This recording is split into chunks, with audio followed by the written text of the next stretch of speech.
चलो स्टार्ट करते हैं आज का लेक्चर। पहले क्या करेंगे, होमवर्क चेक करेंगे। ओके, तो पहले होमवर्क चेक कर लेते हैं। वो जो सब हमने आधा छोड़ा था जिसका तुम लोगों को बैलेंसिंग करना था, पहले वो वाला चेक करेंगे। उसके बाद एक लास्ट इलस्ट्रेशन बचा है, देखो हमारा, वो इलस्ट्रेशन सॉल्व करेंगे। फिर प्रैक्टिकल क्वेश्चंस पे जाएंगे। प्रैक्टिकल क्वेश्चंस के जो आपके होमवर्क थे वो डिस्कस करेंगे। जो कुछ फ्रेश क्वेश्चंस है, कोई नया क्वेश्चन होगा तो सॉल्व करेंगे, वरना होमवर्क आएंगे आप लोगों को। आ जाओ इसका बैलेंसिंग करते हैं। मुझे बताओ कि जब ये बैलेंसिंग करोगे तुम 12% गवर्नमेंट बॉन्ड्स अकाउंट, ओके, तो कल ही हमने लिखा हुआ था एक क्वेश्चन में कि जब तुम बॉन्ड्स अकाउंट बैलेंस करते हो लास्ट में हमेशा चेक करना चाहिए कि अक्रूड इंटरेस्ट आ रहा है कि नहीं, राइट? तो ये क्वेश्चन में जब तुमने बैलेंसिंग किया तो अक्रूड इंटरेस्ट आ रहा था क्या? क्विकली फटाफट बताओ।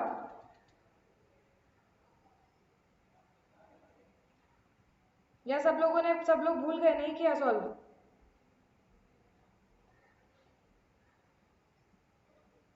अरे बोलोगे क्या?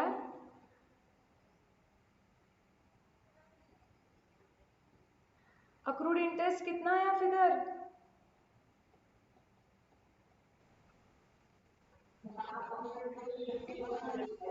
5100 आया है। सबका मैच हो रहा है क्या? एक सेकेंड रुको, क्या नेटवर्क इशू आ रहा है क्या? राइट, सो तुम लोग बोल रहे हो कि तुम्हारा अक्रूड इंटरेस्ट कितना आ रहा है? 5100। चेक कर लेते हैं एक बार। तुम्हारे पास बॉन्ड्स कितने थे?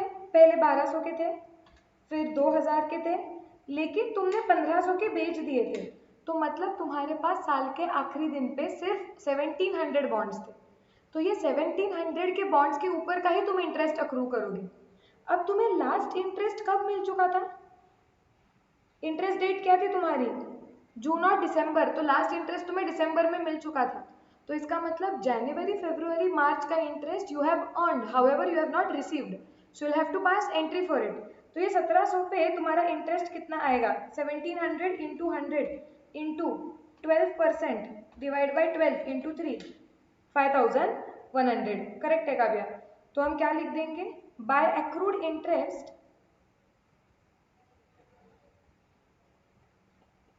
इंटरेस्ट कॉलम में लिखना है 5100। और फिर ये क्वेश्चन में कुछ बचा ही नहीं था, मतलब ये बॉन्ड अकाउंट में फिर आपको नॉर्मल बैलेंस कर देना था। सो बैलेंस करके फटाफट मैं डायरेक्टली बैलेंस बताती हूँ तुम्हें।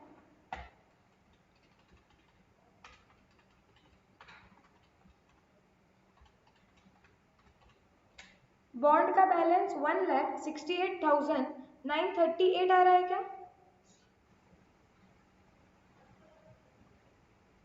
यस नो कंफर्म करो। Yes, okay. और मुझे बताओ कि इंटरेस्ट अकाउंट में बैलेंस आता है क्या कभी? P&L में तुम लोगों ने ट्रांसफर किया होगा, करेक्ट? कहाँ पे गया होगा ये? To P&L account. और कितना जाना चाहिए तुम्हारा वो? 19,200 plus 4,500 plus 10,200 plus 5,100 minus 3,600 minus 8,000, 27,400। कर लो एक चेक, करेक्ट आया है क्या? बैलेंसिंग करेक्ट किया है क्या तुमने? अब क्वेश्चन में देख लो कि जब तुम क्लोजिंग बैलेंस निकाल रहे हो, तो क्लोजिंग बैलेंस निकालते वक्त we, if it is current investment, we will have to compare cost and its fair value. तो बॉन्ड के फेयर वैल्यू का कुछ दिया है क्या? नहीं। तो इसका मतलब हमें ये जो बॉन्ड्स है वो दिखाने ही पड़ेंगे कॉस्ट पे, करेक्ट? तो बॉन्ड्स का आपका ये बैलेंस आना चाहिए। अब आपके शेयर्स अकाउंट का देखते हैं। शेयर्स अकाउंट में उन्होंने क्वेश्चन में क्लियरली दिया हुआ था कि 31 मार्च को तुम्हारे शेयर्स की वैल्यू स्टॉक एक्सचेंज पे है 220। अभी हमें वर्किंग नोट बनानी पड़ेगी जहां पे हम क्या करेंगे, कंपेयर करेंगे ये शेयर्स का कॉस्ट एंड फेयर वैल्यू। बनाइए क्या वर्किंग नोट? Yes, okay. देखते हैं कि कॉस्ट कितना आ रहा है ये शेयर्स का। 10,10,000 plus 2 lakh minus 12,000 minus 7,500 minus 8 lakh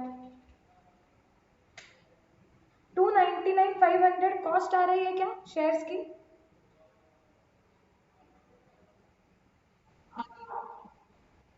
cost 299,500।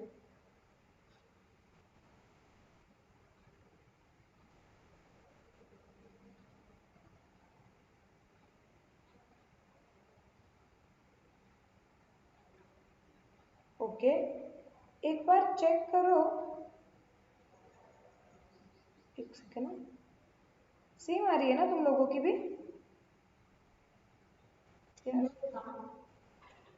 Right, okay. कुछ रह गया है क्या हमारा? कल हमने कहाँ तक क्लोज किया था? एक सेकेंड चेक कर लेने दो। लास्ट हमने डिविडेंड रिकॉर्ड किया था, राइट? ये सब बीच में से अगर ऐसे रह जाता है ना तो इशू आ जाता है। पहले 10,10,000 के बाय किए थे, फिर राइट बाय किए लग रहे हैं। उसके बाद क्या हुआ था? 12,500 और 8,91,000 का सेल किया था। वो सेल का प्रॉफिट लॉस नहीं निकाला था क्या हमने?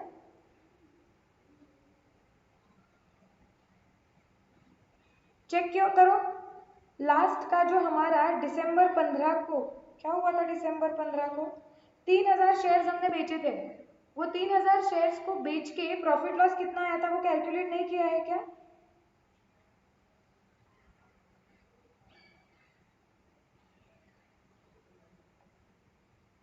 राइट इशू तक ही आया है।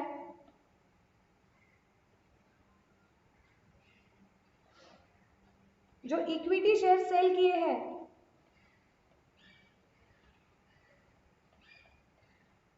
सेल ऑफ इक्विटी शेयर्स कब सेल किए थे? दिसंबर 15 को। उसका प्रॉफिट लॉस कैलकुलेट करो। हमने उसकी एंट्री नहीं मारी है कल, आज वो मारेंगे फिर बैलेंसिंग होगा। निकालो प्रॉफिट कितना आ रहा है और मुझे बताओ।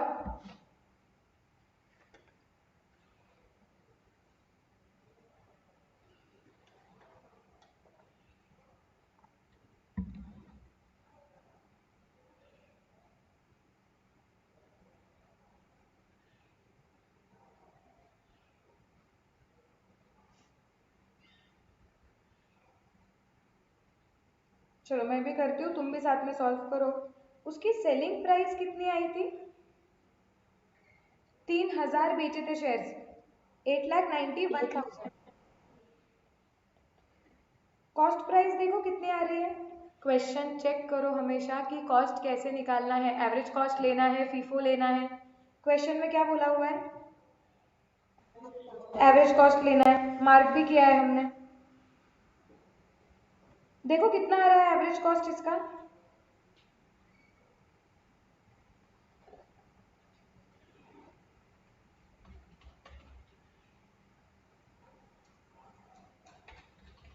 $10,10,000। एक सेकेंड चेक करती हूँ मैं।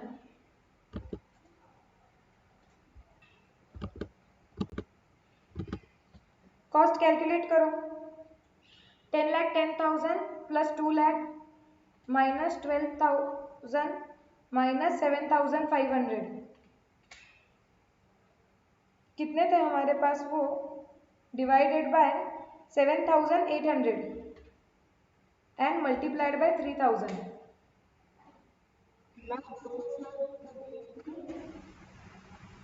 200 शेयर्स जो बेच दिए, कौन से शेयर्स कब बेचे हैं? तो किए ना वो मैंने माइनस, एक सेकेंड रुको।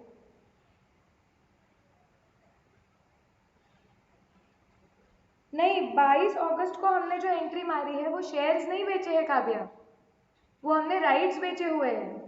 और सिंस हमने शेयर्स कम राइट पे खरीदे थे इसलिए आया है हमारा वो। इसलिए तो नंबर कॉलम में कुछ नहीं आया है ना। प्लीज समझो, वो जो 12,000 कॉस्ट रिडक्शन आया हुआ है वो हमने राइट्स बेचे हुए हैं, हमने शेयर्स नहीं बेचे हैं, that is why number column में हमने कुछ नहीं लिखा हुआ है। तो आपका शेयर्स का कॉस्ट आना चाहिए कुछ 4,57,885, अगर मैं राउंड ऑफ कर देती हूँ तो 4,57,885। तो फिर आपको प्रॉफिट हुआ है -8,91,000, मतलब 4,33,115 का प्रॉफिट हुआ है आपको। ये निकला क्या सब लोगों का? यस। अब इसकी एंट्री क्या मारोगे तुम बताओ मुझे?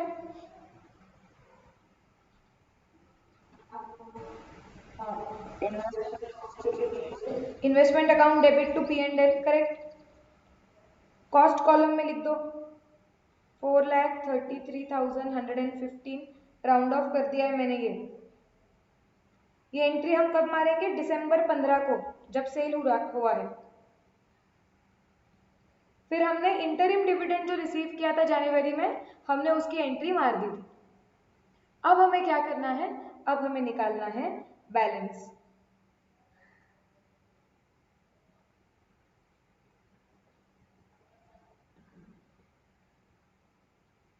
अब कितना कॉस्ट जो हमारी आ रही थी, जो हम निकाल रहे थे वर्किंग नोट में, अब और एक वर्किंग नोट बनाओ जिसमें कॉस्ट लिखना पड़ेगा। कितना है? 10,10,000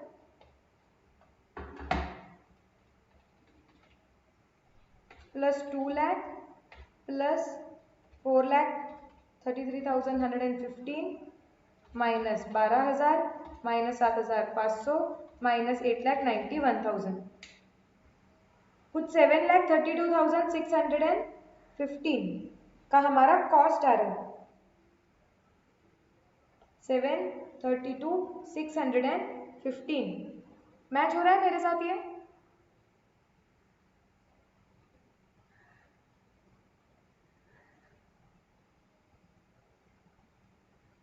यस, नो?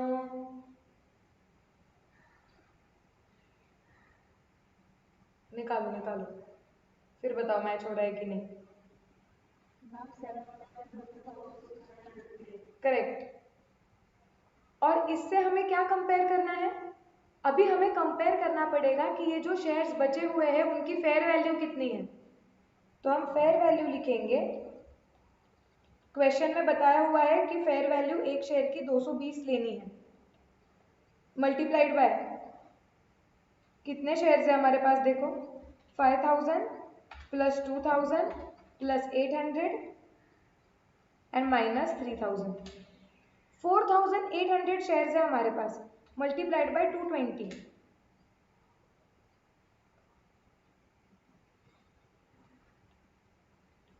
उसकी फेयर वैल्यू आ रही है 10,56,000। मुझे बताओ इन्वेस्टमेंट अकाउंट कितने पे दिखना चाहिए?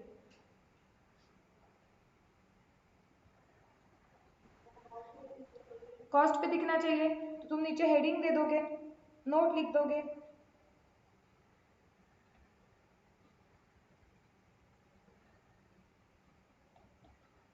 Investment account will be shown at cost as fair value is higher, correct.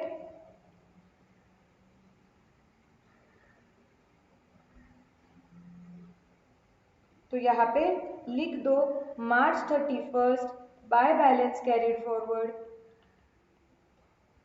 4,800, जिनका कॉस्ट आ रहा है 7,32,615।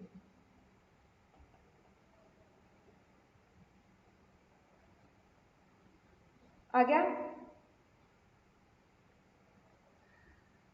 Yes ma'am.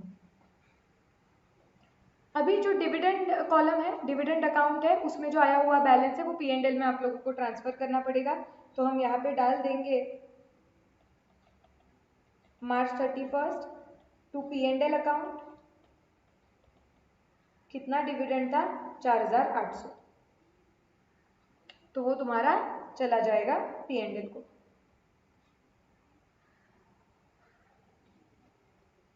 क्या हम ये बैलेंसिंग आपका हो चुका है, क्लियर है ये पूरा?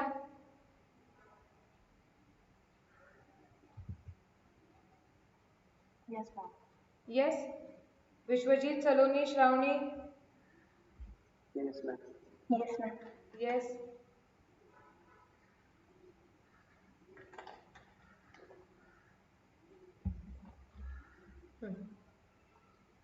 यहाँ पे अभी एक चीज देखो, जब हम ये आंसर को इंस्टीट्यूट के आंसर से कंपेयर करेंगे, ये तो मैच हो रहा है अपना, बॉन्ड्स अकाउंट मैच हो रहा है क्या? देखो 168 937 हमारा भी उतना ही आया है क्या? यस, ये देखो हमारा भी उतना ही आया है 168 937 वो राउंडिंग ऑफ का डिफरेंस है, और यहाँ पे 27 400, ये मैच हो रहा है बॉन्ड अकाउंट।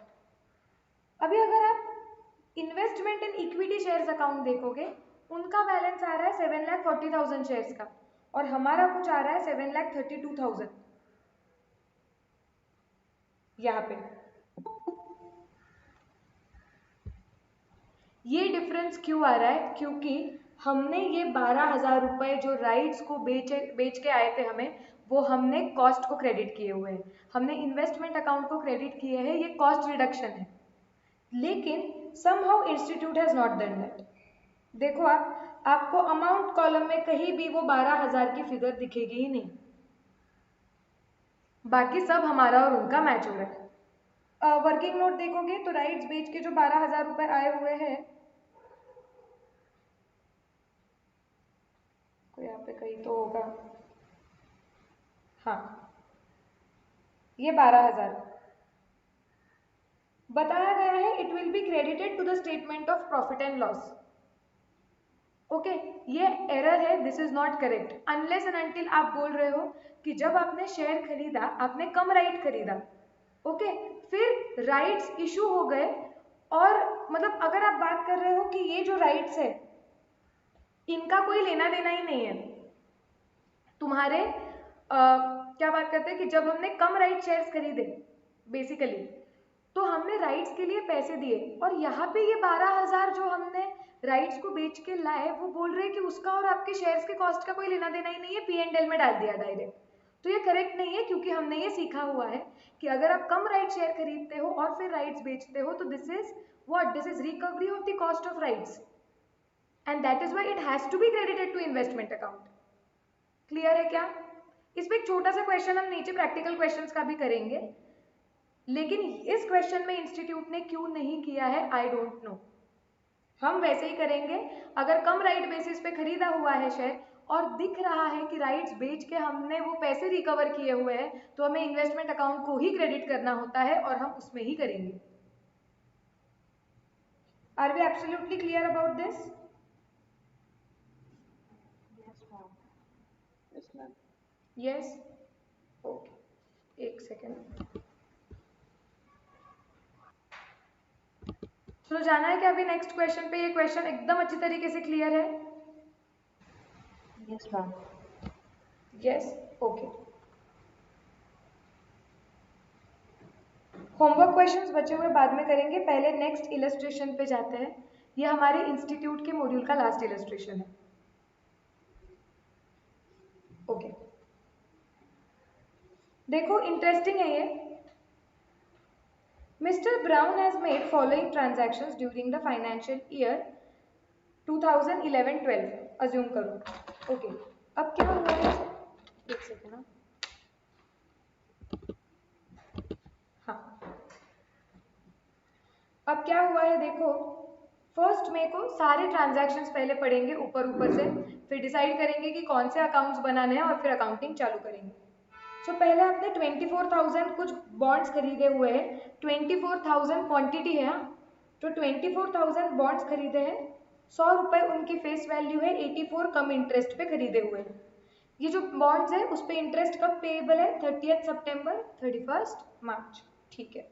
फिर 15 जून को क्या किया हुआ है देखो, purchased 1,50,000 equity shares of ₹10 each in Alpha limited. हाँ, तो हमने इक्विटी शेयर्स खरीदे हैं अल्फा लिमिटेड पे, ₹25 में खरीदते हैं और खरीदते वक्त हमें ब्रोकरेज पे करना है 2% का। उसके बाद जुलाई में क्या हो रहा है, we have purchased 60,000 equity shares in Beta Limited. मुझे बताओ अभी तक ही हमने कितने टाइप की इन्वेस्टमेंट्स देखी? नहीं, कितनी अलग अलग इन्वेस्टमेंट्स है बताओ।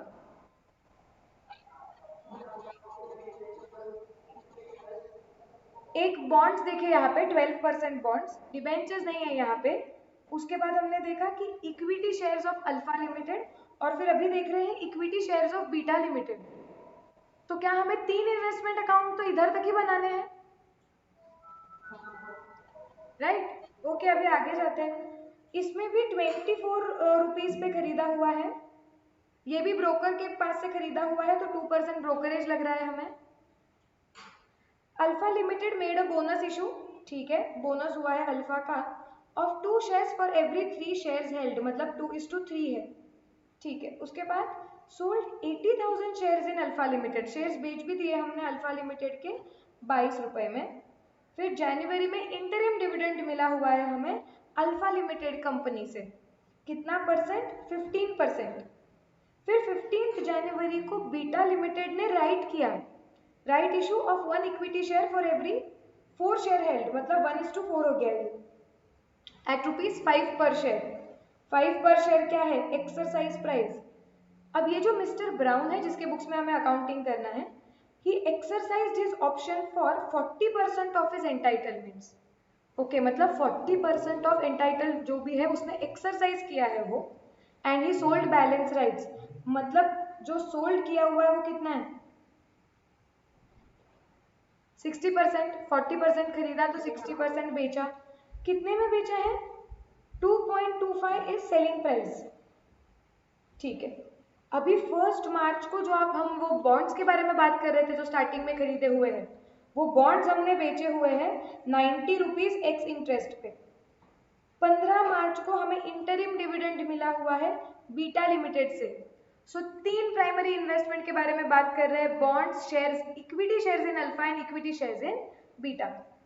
Prepare separate investment account for bonds, shares of alpha and shares of beta in the books of Mr. Brown for the year ended on 31st March 2012. Question लेंदी है कि नहीं? इजी है लेकिन लेंदी है। सो अगर आप क्वेश्चन को पूरा देखोगे तो ऐसा कुछ नया नहीं है, वापस वही वही है, बॉन्ड्स खरीदे, बेचे, बोनस, डिविडेंड, राइट। लेकिन सिर्फ इतना है कि क्वेश्चन थोड़ा लेंदी है, काफी ट्रांजैक्शंस है, और अभी तुम्हें केयरफुली सॉल्व करना पड़ेगा क्योंकि 3 इन्वेस्टमेंट अकाउंट बनेंगे। तो शांति से पोस्टिंग करते वक्त देखना पड़ेगा कि करेक्ट अकाउंट में पोस्ट कर रहे हैं ना। ओके, फॉर्मेट ड्रॉ कर दो। 3 फॉर्मेट्स ड्रॉ करने हैं।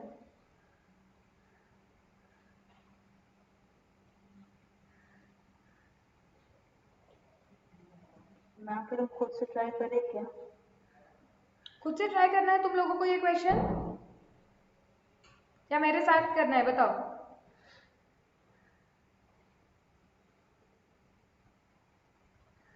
बताओ बताओ जल्दी।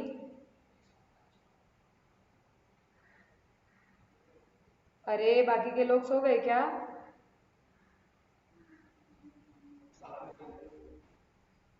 साथ में ही करते। विश्वजीत ने बोला मैम रिस्क नहीं लेंगे, ये बड़ा वाला क्वेश्चन, चलो साथ में करेंगे। करो करो, फॉर्मेट ड्रॉ करो।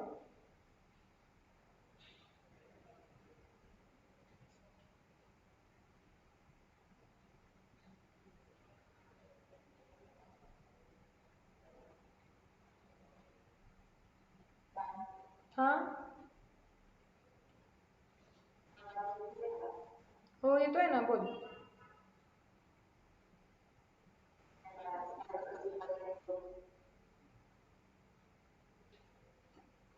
बोलते बोलते भी डिस्कनेक्ट हो गई क्या ये? नहीं नहीं है। अभी हो रहा है ना लेकिन स्टेबल, आकांक्षा? हाँ,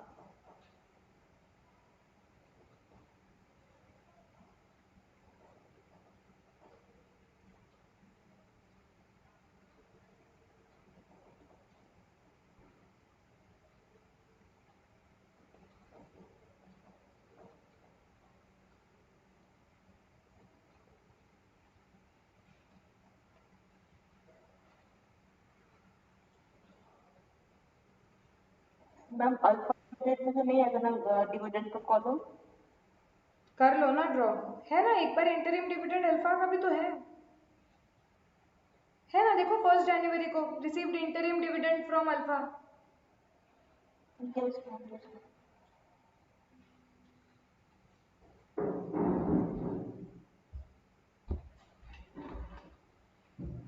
अब मैंने बहुत शानदार टेढ़ी लाइंस ड्रॉ की है।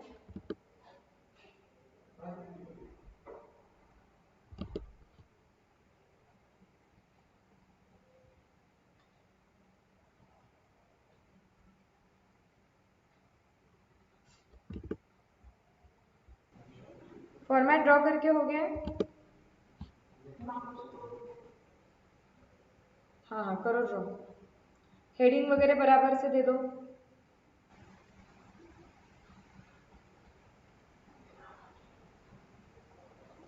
इन द बुक्स ऑफ, कौन है ये, brown, in the books of mister brown.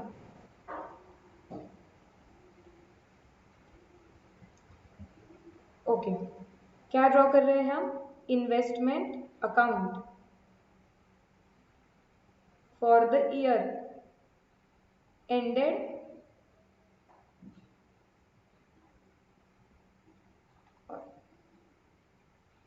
31 मार्च बोला है क्या, yes 31 March 12, so for the year ended 31 March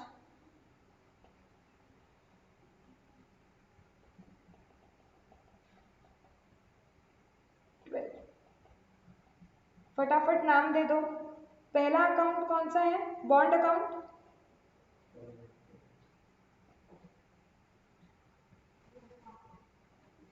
details लिख दो प्रॉपर, कौन सा है वो, 12% बॉन्ड्स अकाउंट। दूसरा क्या है, इक्विटी शेयर्स इन अल्फा,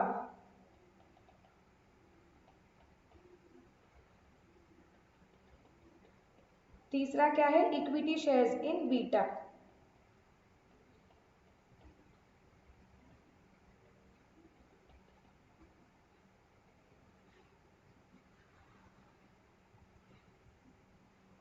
फटाफट से हेडिंग भी दे दो, date particulars number cost interest,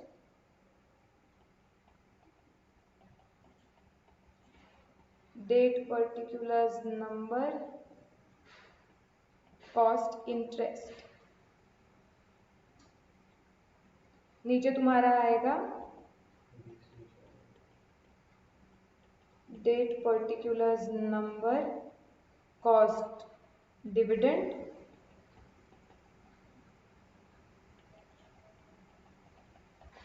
date particulars number cost dividend.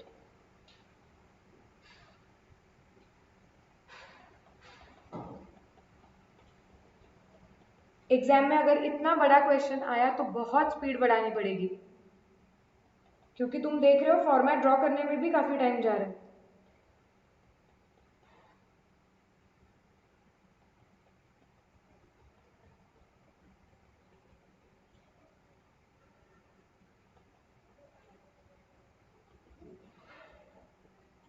हो गया फॉर्मेट, स्टार्ट करना है क्वेश्चन तुरंत,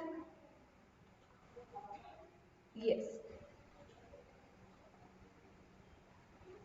चलो पहले 1 मई को देखो क्या किया हुआ है, purchase 24,000 12% bonds of ₹100 each eight ₹84 come interest, okay, and interest is payable on 30th September and 31st मार्च, ठीक है।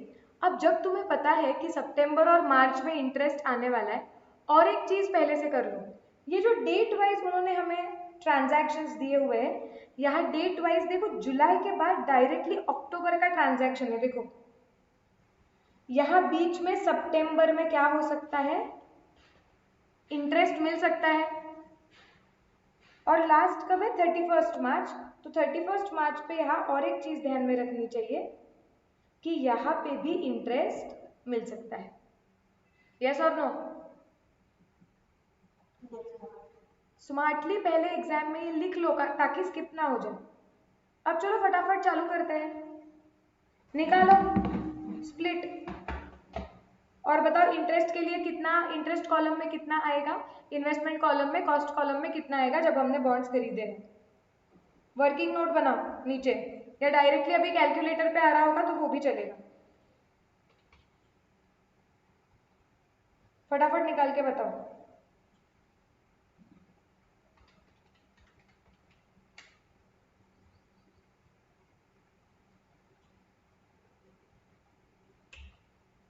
इंटरेस्ट के लिए कितना पे किया जा रहा है?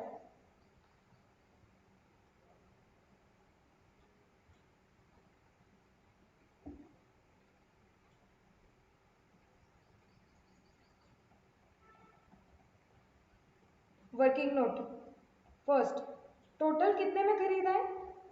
84 में। इसे स्प्लिट करना पड़ेगा किस में? बॉन्ड्स की वैल्यू, इंटरेस्ट की वैल्यू। लास्ट इंटरेस्ट कब मिला था हमें बताओ जल्दी? मार्च। हम खरीद कब रहे हैं बताओ? मई। तो इसका मतलब हमें कितने महीने का इंटरेस्ट देना पड़ेगा? एक महीने का। अप्रैल, एक महीने का इंटरेस्ट कितना आ रहा है? 100 इंटू 12% डिवाइड बाई 12, मतलब एक रुपया हम इंटरेस्ट के लिए पे कर रहे हैं, 83 रुपीज बॉन्ड के लिए पे करने वाले हैं। ऐसे कितने खरीदे हुए हैं नंबर? 24,000। इसका मतलब कितना आएगा? इंटरेस्ट के लिए 24,000 पे किया है हमने, बॉन्ड के लिए पे किया है 83 इंटू 24,000 विच इज 19,92,000। करेक्ट? आ गया क्या ये स्प्लिट? यस। एंट्री क्या होनी चाहिए? Investment account debit, interest account debit to bank. So जाओ फटाफट ऊपर लिखो कौन सा ईयर है ये तुम्हारा? May 1st to bank account, number में 24,000, कॉस्ट है 19,92,000 और इंटरेस्ट है 24,000। आ गया ये सबका? जाना है क्या आगे जल्दी? Yes, okay. नेक्स्ट, अब आगे क्या हुआ है? 15th जून को we purchased 1,50,000 equity shares of ₹10 each, ये उसकी फेस वैल्यू है, नॉमिनल वैल्यू है, इन अल्फा लिमिटेड फॉर 25 में खरीदे हैं through a broker who charged brokerage. इसमें कुछ स्प्लिट वगैरह होता नहीं है, शेयर्स खरीदे, सिंपल एंट्री आती है, investment account debit to bank. Amount कितनी आएगी बताओ?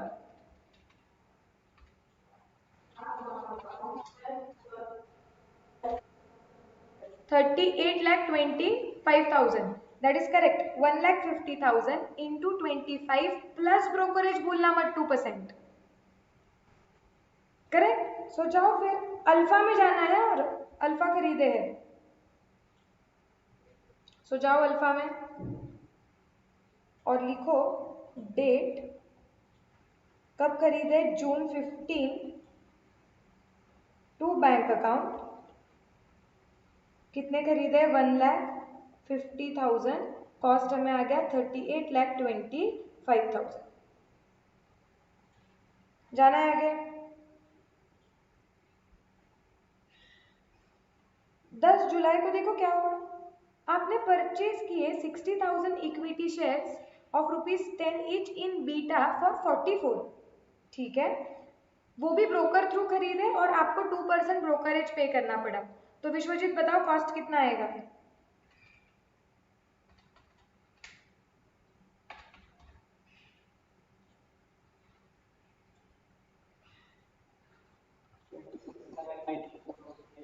करेक्ट, 26,92,800 ब्रोकरेज ऐड करके। जाओ बीटा में जाके एंट्री मारो,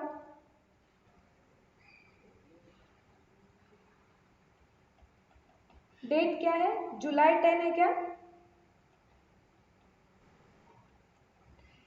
टू बैंक अकाउंट, कितने खरीदे? 60,000, कितने में खरीदे?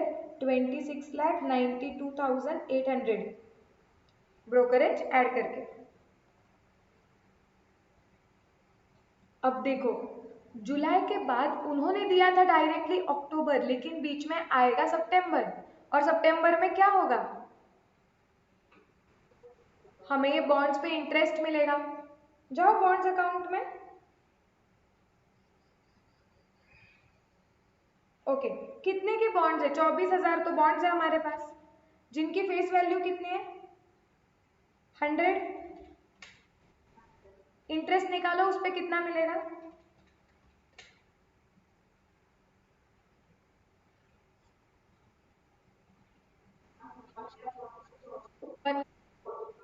Right, correct, 1,44,000।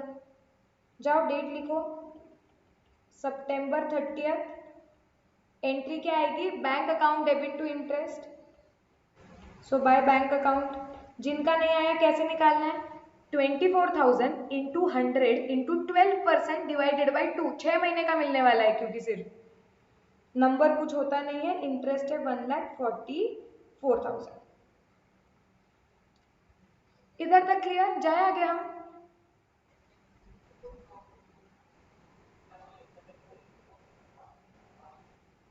नहीं, हमें मिलते वक्त तो 6 महीने का ही मिलेगा ना, क्योंकि जब ये इंटरेस्ट कहाँ से आया हुआ है मोहम्मद, ये इंटरेस्ट आया हुआ है कंपनी से। तो कंपनी बोलेगी हमने लास्ट इंटरेस्ट कब दिया था, मार्च में, अब हम डायरेक्टली सितंबर में देंगे, और हम अप्रैल से सितंबर का पूरे 6 महीने का देंगे। हमेशा ये ध्यान रखो, जब कंपनी देती है ना, कंपनी को फर्क नहीं पड़ता है कि बीच में क्या हो रहा है। कंपनी बोलेगी कि हमें इंटरेस्ट देना है साल में 2 बार, एक बार मार्च में, एक बार सितंबर में, तो हम जिसके पास भी डिबेंचर होंगे उसे 6 महीने का दे देंगे। क्लियर।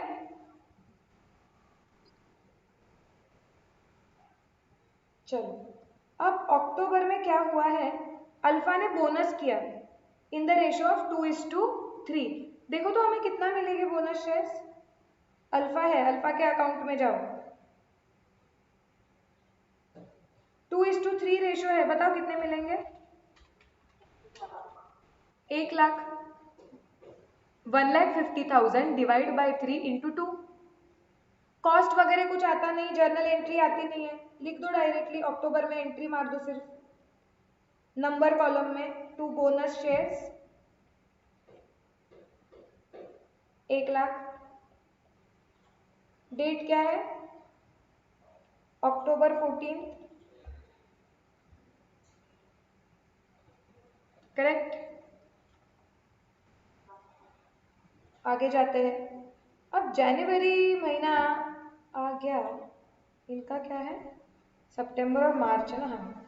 अब जनवरी महीना आ गया, अब क्या बोल रहे हैं, नहीं है सॉरी, बीच में 31 अक्टूबर वाला भी ट्रांजैक्शन है, बोनस के बाद 31 अक्टूबर वाला ट्रांजैक्शन है, जिसमें बोला गया है 80,000 शेयर्स जो अल्फा के हैं वो हमने बेचे 22 रुपए में।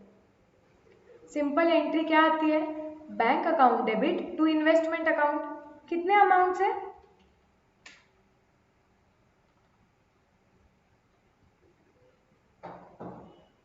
बताओ। करेक्ट है, 17,60,000। सबका मैच हो रहा है क्या,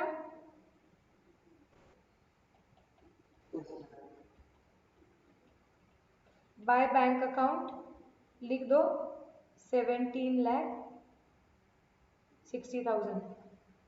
अब नेक्स्ट क्या करूं मैं,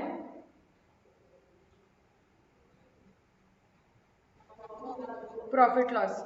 जाओ जल्दी वर्किंग नोट बनाओ, कैलकुलेशन ऑफ प्रॉफिट लॉस।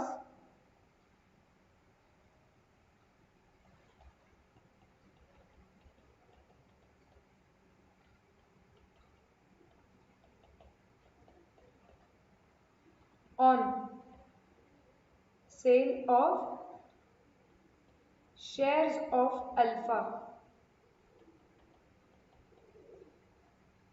कब बेचे, ऑन 31 अक्टूबर।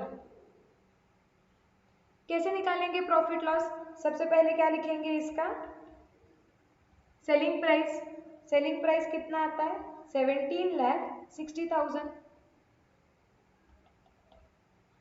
तुम इसका कॉस्ट प्राइस निकाल के बताओगे कितना आता है कॉस्ट प्राइस,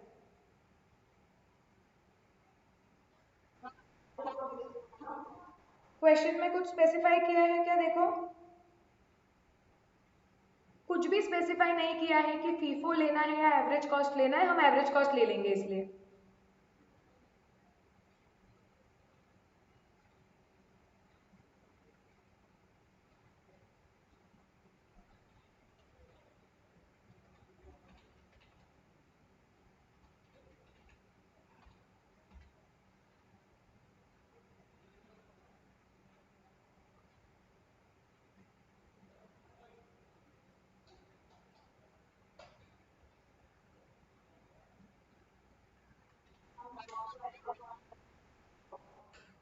कॉस्ट कितना आ रहा है पहले बताओ मुझे।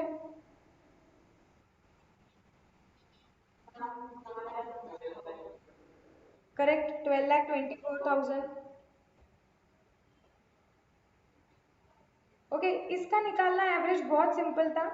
38,25,000 डिवाइडेड बाय 2,50,000 मल्टीप्लाइड बाय 80,000। सो आ गया हमारा 12,24,000। तो 5,36,000 का प्रॉफिट आया है। करेक्ट। एंट्री क्या मारेंगे बताओ इसकी अभी।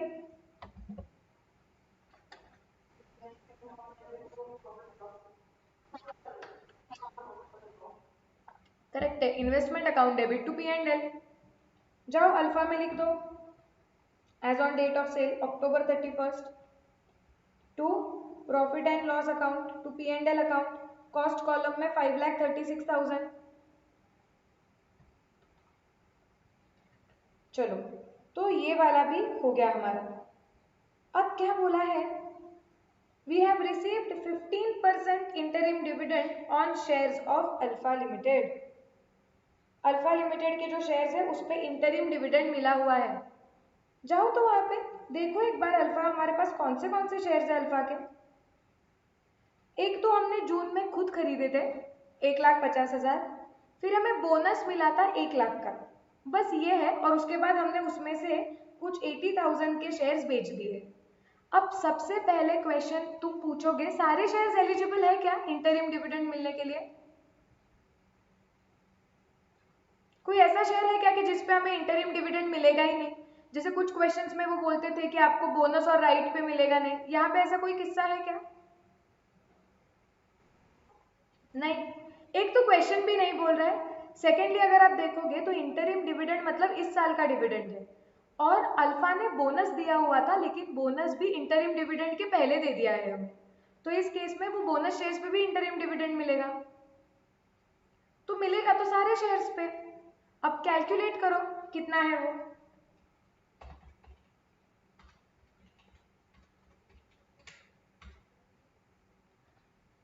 देखो अल्फा के शेयर्स की फेस वैल्यू कितनी है, 10 रुपए है, और डिविडेंड मिल रहा है तुम्हें 15%।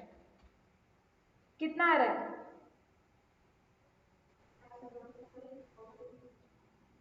3,75,000। मैच हो रहा है क्या सबका?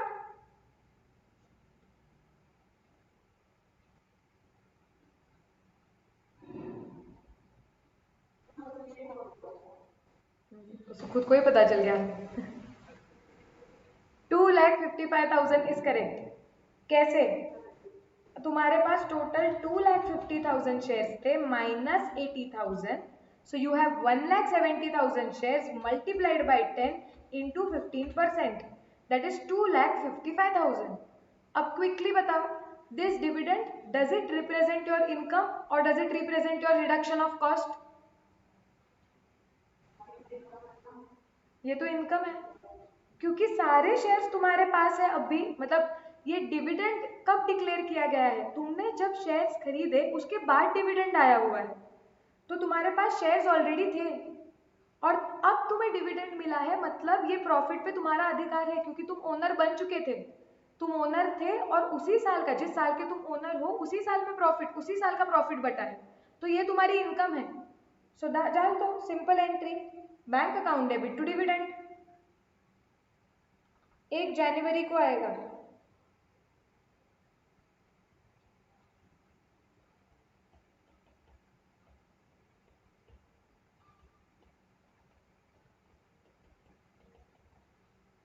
डिविडेंड कॉलम में लिखना। Done.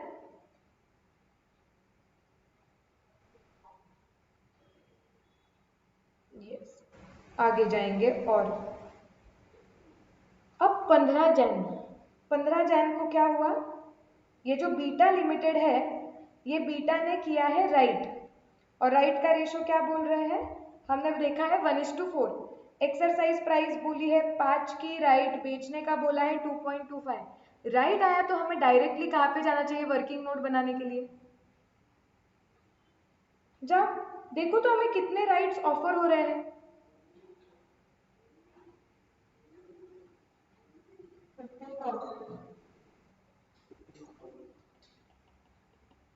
Calculation of right shares offered, subscribed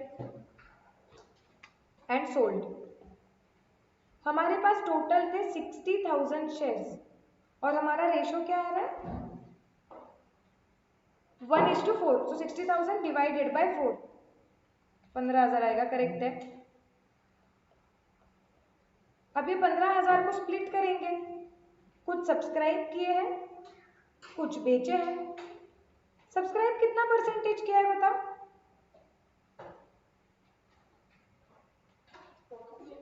40% subscribe किया है।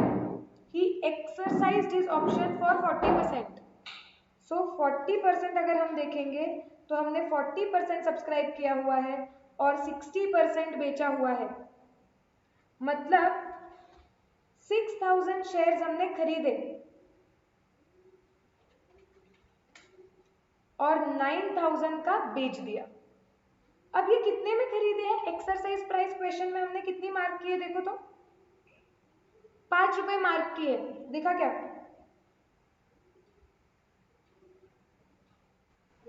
तो वो 5 में खरीदेंगे और बेचा 2.25 में है, तो यहाँ पे आएगा 5, यहाँ पे आएगा 2.25। मतलब जब हम शेयर खरीदेंगे हमें कितने पैसे देने पड़ेंगे, 6,000 इंटू 5, 30,000, और जो मैंने बेचे हैं 9,000 इंटू 2.25, दैट विल बी 20,250। क्या ये वर्किंग नोट तुम्हारी मेरे साथ मैच हो रही है, यस, ओके। अब जो शेयर्स हमने सब्सक्राइब किए हैं उसकी एंट्री क्या आएगी,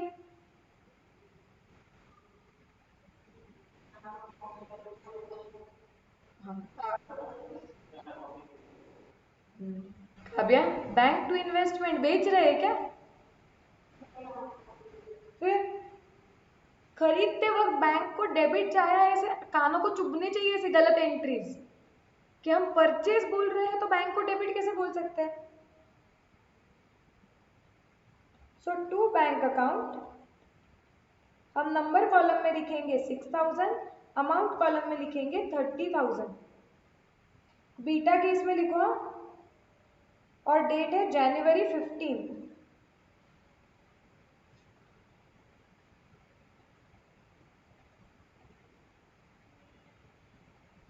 सिर्फ ईयर चेंज कर दो यहाँ पे,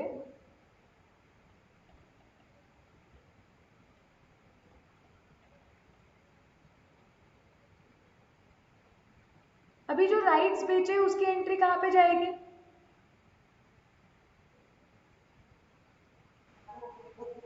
वो तो क्लियर कट P&L में जाने वाली है, क्योंकि यहाँ पे हम एग्जिस्टिंग शेयर होल्डर थे और हमें राइट मिला है। हमने कहीं भी कम राइट शेयर खरीद के फिर राइट को सब्सक्राइब किया, ऐसे मतलब ऐसे कुछ नहीं किया है हमने। ये सिंपल वाला था। पिछले वाले सम में क्या हो रहा था कि हम एग्जिस्टिंग शेयर होल्डर नहीं थे, हमने शेयर खरीदा था, कम राइट खरीदा, और उसके बाद हमें जो राइट मिला वो हमें बेचा, तो उसका अकाउंटिंग थोड़ा अलग होता है। यहाँ पे ऐसा कुछ नहीं है, हम एग्जिस्टिंग शेयर होल्डर है, कंपनी ने राइट शेयर्स ऑफर किए, हमने उसमें से कुछ खरीद लिए, कुछ राइट्स बेच दिए, तो यहाँ पे जो राइट्स बेचे हैं वो क्लियर कट हमारी इनकम है। तो हम हमारे वर्किंग नोट में ही लिख देंगे, this amount of 20,250 has to be credited to P&L। Yes no, चलो लेट्स गो अहेड। चलो राइट का भी सब हो गया, अब मार्च महीना आ गया। अब मार्च महीने में हमने बॉन्ड्स बेचे हैं, देखो 15,000 बॉन्ड्स बेचे हैं 1 मार्च को 90 rupees x interest. Working note बनाओ और निकालो कि जब हमने ये 1 मार्च को बॉन्ड्स बेचे होंगे हमने इंटरेस्ट के लिए कितना पैसा लिया।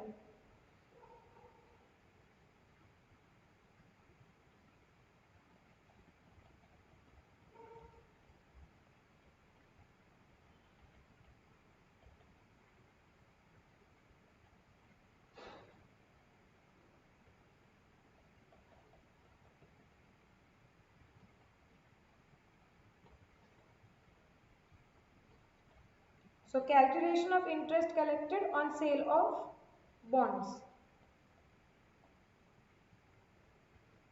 एक बॉन्ड कितने का है 100 का इंटू 12% इंटू लास्ट इंटरेस्ट कब मिला था सितंबर में। सो अक्टूबर नवंबर दिसंबर जनवरी फरवरी और 1 मार्च को ट्रांजैक्शन हो रहा है, मतलब 5 महीने का इंटरेस्ट कलेक्ट करेंगे। ऐसे 15,000 बॉन्ड्स पे खरीदें कलेक्ट करेंगे, कितना आएगा बताओ।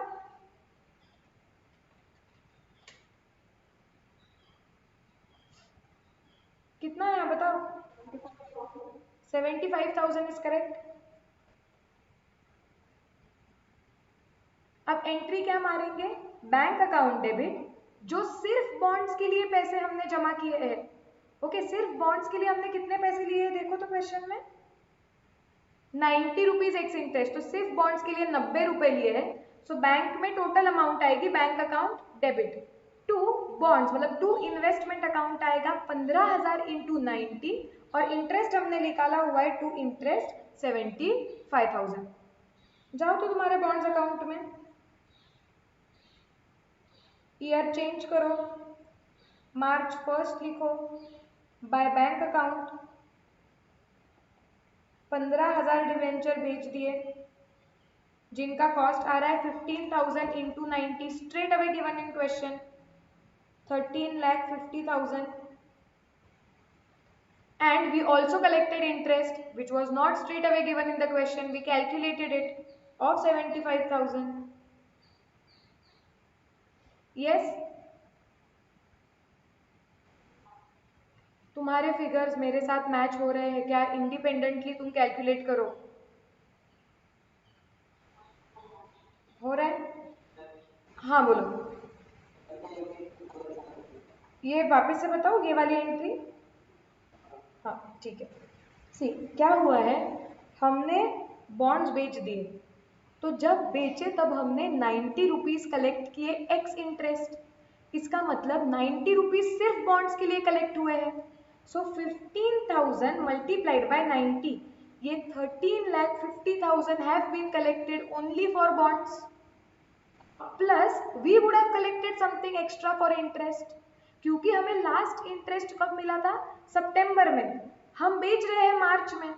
सो सितंबर के बाद अक्टूबर नवंबर दिसंबर जनवरी फरवरी 5 महीने का इंटरेस्ट हम वसूल करेंगे, जो कितना आएगा 100 into 12% divide by 12 multiplied by 5 multiplied by 15,000। यहाँ पे बाय बैंक आ गया। अब बॉन्ड्स बेचे हैं, क्या होना चाहिए, जाओ नीचे,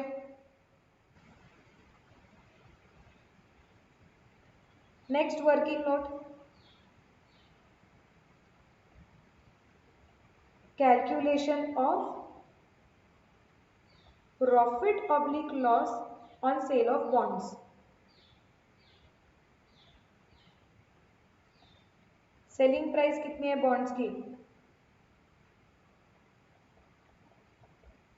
13,50,000, कॉस्ट प्राइस कितनी है निकालो, प्रॉफिट कितना हो रहा है बताओ।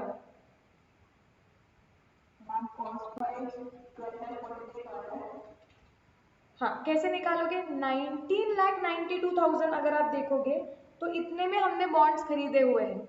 सो 19,92,000 divided by 24,000 multiplied by 15,000, 12,45,000 is the cost price।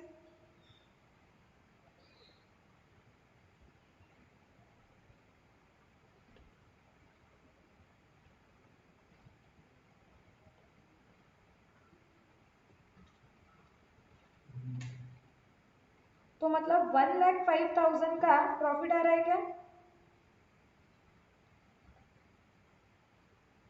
Yes, ma'am.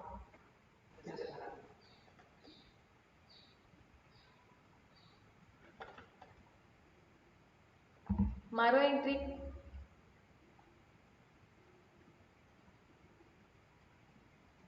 Profit की मार्च फर्स्ट को ही मारोगे। Investment account debit to P&L।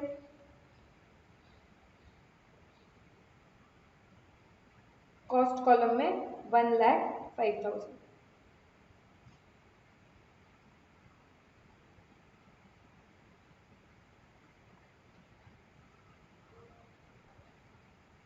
Okay, अब 15th मार्च आया और 15th मार्च को क्या हुआ? We have received 18% interim dividend on shares of Beta Limited. Okay, देखो तो बीटा लिमिटेड के शेयर्स हमारे पास कितने हैं?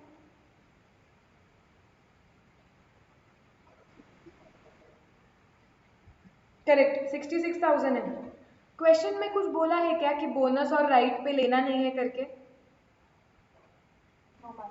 तो अज्यूम करेंगे पूरे 66,000 पे हमें मिलेगा। फेस वैल्यू कितनी है शेयर की? 10 रुपए है। सो 66,000 इंटू 10 इंटू 18% कितना आ रहा है?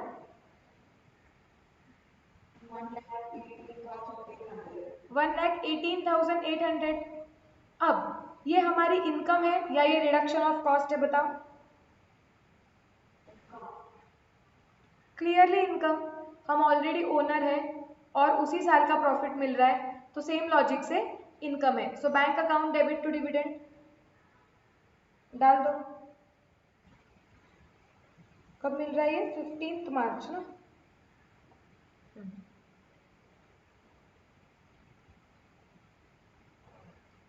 बाय बैंक अकाउंट,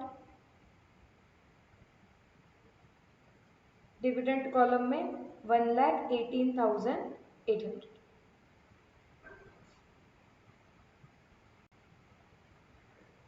जाते हैं और आगे क्वेश्चन में कुछ दिया नहीं है। बोला interest was duly received on due dates. Now please understand, year जब क्लोज हो रहा है 31st मार्च को, उस दिन हमें बॉन्ड्स का इंटरेस्ट मिलेगा क्योंकि वो ड्यू डेट है। ओके, अक्रूड नहीं होगा अभी मोहम्मद, अब मिल ही जाएगा ना 31st मार्च को। ओके, सी प्लीज ये समझो, उनका ड्यू डेट ही 31st मार्च है, तो कंपनी 31st मार्च को इंटरेस्ट पे कर देगी। सो यहाँ पे हमें इंटरेस्ट 31st मार्च को मिल जाएगा, 31st मार्च तक का पूरा। इसके लिए accrued interest, so interest accrued but not received, ऐसी कोई एंट्री नहीं आएगी। ओके, सो उसकी एंट्री भी मार देते हैं कि हमें बॉन्ड्स का पे ऊपर क्या इंटरेस्ट मिला होगा। आ जाओ उधर बॉन्ड्स अकाउंट में। देखो हमारे पास पहले 24,000 बॉन्ड थे, जिसमें से हमने 15,000 बेच दिए हैं, तो हमारे पास सिर्फ 9,000 के बॉन्ड्स बचे हैं। 9,000 इंटू 100 इंटू 12% डिवाइड बाई 2, तो 54,000 का मिलेगा क्या इंटरेस्ट हमें?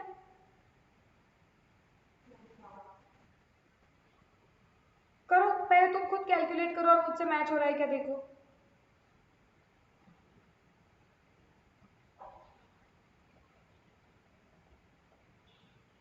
हो रहा है मैच? अब हम क्या लिख देंगे कि bank account debit to interest, so by bank account interest column में 54,000।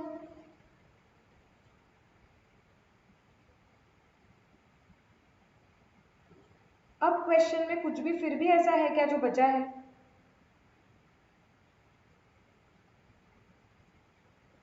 नहीं। अब क्या हम अकाउंट्स को क्लोज करने जा सकते हैं? यस, चलो करो एक एक account close. Bonds account close करने लगो, तुम तुम्हारा करो, मेरा मत देखो, और बताओ मुझे इंटरेस्ट तुम्हारा बैलेंस कितना आ रहा है।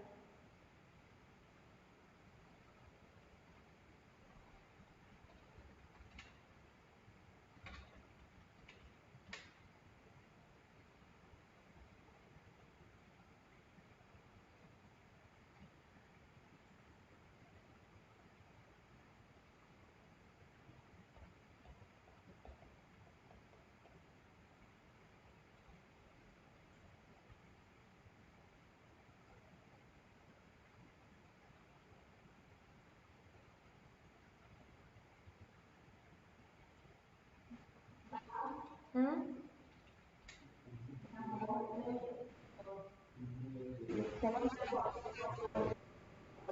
करेक्ट। 7,40,000, 47,000 आ रहा है। और इंटरेस्ट ट्रांसफर कर दो P&L में।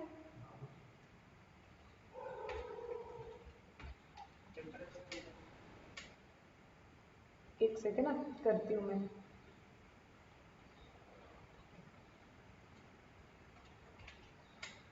2,49,000 आया। Yes ma'am. यस, ट्रांसफर कर दो P&L पे।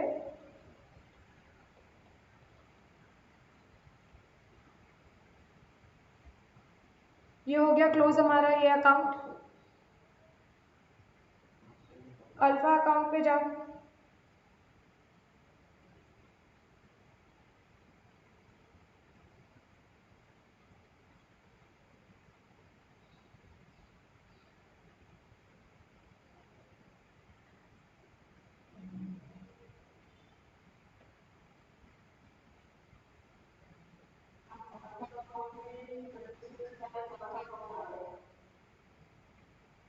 करती हूँ मैं चेक।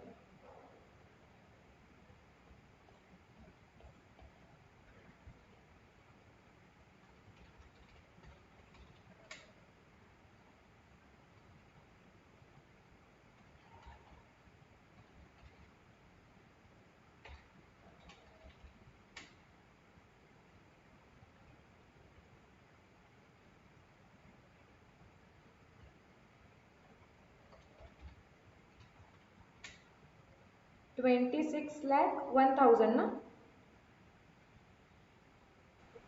यस, डिविडेंड भी ट्रांसफर करो।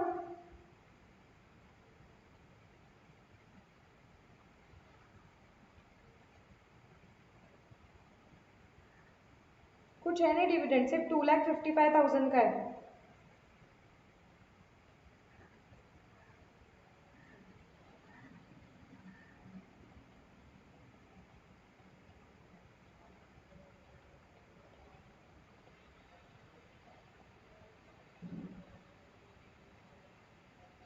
करेक्ट।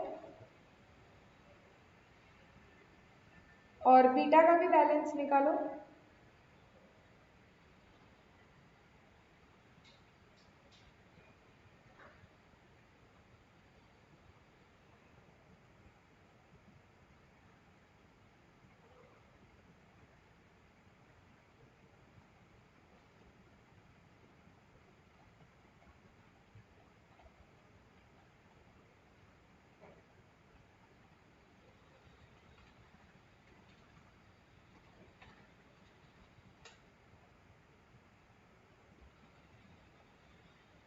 $27,22,800 आ रहा है क्या?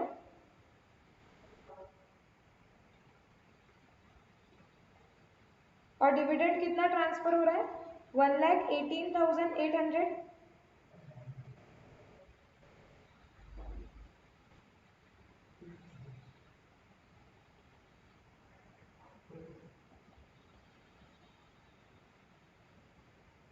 डन। सो इसमें सारी चीजें कवर हो गई थी। 3 अकाउंट्स ऐसे अगर तुम देखोगे तो ऐसे 100 अकाउंट भी आ सकते हैं अगर आप 100 अलग अलग इन्वेस्टमेंट करोगे। बिकॉज हर एक इन्वेस्टमेंट का हिसाब किताब अलग रखना पड़ता है, तुम मिक्स नहीं कर सकते हो। So that is why here we had 3 separate accounts. Bonds यहाँ पे सब कवर हुआ, देखो बॉन्ड्स कवर हुआ, परचेज हुआ, सेल हुआ, एक्स इंटरेस्ट हुआ, कम इंटरेस्ट हुआ, फिर राइट्स हुए, बोनस हुए। और सिर्फ अगर उन्होंने ये दे दिया होता अक्रूड इंटरेस्ट और प्लस कोई भी इक्विटी शेयर की साल के आखिरी दिन पे मार्केट प्राइस दे दी होती, तो फिर जो वो हम लास्ट में करते हैं कि अक्रूड की एंट्री मारो, फिर एंड में चेक करो कॉस्ट और फेयर वैल्यू, तो ये क्वेश्चन मास्टर क्वेश्चन हो जाता था, सारे कंसेप्ट कवर हो जाते थे। But clear? एग्जाम में हाँ कुछ भी आ सकते हैं। बट 3 अकाउंट्स वाला अगर उन्हें जानबूझ के पेपर थोड़ा लेंदी करना है तो वो डाल सकते हैं, क्योंकि अगर तुम ऑब्जर्व करोगे तो हमें ये क्वेश्चन सॉल्व करने के लिए ऑलमोस्ट 45 मिनट्स लगे शायद से। बट ये हम क्लास में कर रहे हैं, मैं पूछती हूँ डिस्कस करके, वहाँ पे तुम्हें कम टाइम लगेगा। बट लेंदी तो पक्का होगा क्वेश्चन, इससे पेपर लेंदी हो जाएगा। यूजुअली जनरली 10 ये चैप्टर ना समवेयर अराउंड 8 to 12 मार्क्स को रेंज करता है। एक छोटा क्वेश्चन दे सकते हैं वो लोग जिसमें 8 से 9 ट्रांजैक्शन है और जिसमें सारी चीजें कवर्ड है, तो वैसे भी कर सकते हैं। बट ये बहुत इजी, अगर आप अभी देखो पहले स्टार्टिंग में हम जब कंसेप्ट पढ़ रहे थे फर्स्ट डे सेकेंड डे, तो वो कैसे लग रहे थे क्योंकि सब नया था। और अब जब तुम सॉल्व कर रहे हो अब रिलेटिवली काफी सिंपल लगता होगा चैप्टर। यस और नो?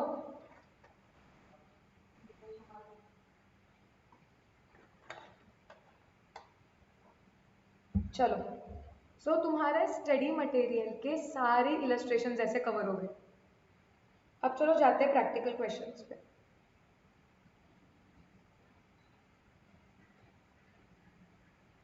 इस चैप्टर में और एक छोटा सा कंसेप्ट है, लेकिन वो बाद में लेती हूँ मैं, जब मैं AS13 के बारे में बात करूंगी। तो ये लेंगे या तो तुरंत ये चैप्टर खत्म होते वक्त लेंगे या बाद में लेंगे ये कंसेप्ट।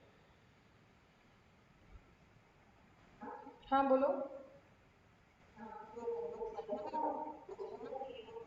हाँ फीफो था उसमें, जानबूझ के दिया था। आया क्या फीफो सॉल्व करने? हाँ करेंगे सॉल्व, लगा ही था मुझे उसमें डाउट होगा। चलो, प्रैक्टिकल क्वेश्चन नंबर 1 हम अभी करेंगे, तुम मेरे साथ सॉल्व करोगे, फिर 2 चेक करते हैं हम होमवर्क का। छोटा क्वेश्चन क्या है देखो, mister x acquires 200 shares of a company on cum right basis. मतलब आपने शेयर्स खरीदने गए हो आप, और आप किसके लिए पैसे दे रहे हो? शेयर्स के लिए, प्लस आप राइट के लिए भी दे रहे हो, क्योंकि शायद से रिकॉर्ड डेट बाद में होगी। तो आपको पता है, जो भी बेचने वाला बंदा है उसको भी पता है कि अगर आप अभी शेयर खरीदोगे तो आपके नाम पे शेयर होगा रिकॉर्ड डेट पे, और आपको वो राइट मिलेगा। एंड हमने देखा है कि वो राइट्स काफी बार बेनिफिशियल होते हैं, क्योंकि मार्केट प्राइस के कंपैरिजन में राइट्स थोड़े सस्ते मिलते हैं। हमने M&M फाइनेंस का देखा भी था, राइट? तो उस केस में जब भी कंपनी अनाउंस करेगी कि M&M फाइनेंस का क्या था रिकॉर्ड डेट, याद आ रहा है क्या? हम लोगों ने लिखा था 23 जुलाई ऐसा कुछ था ना, और अनाउंसमेंट कुछ 20 जुलाई हुई थी।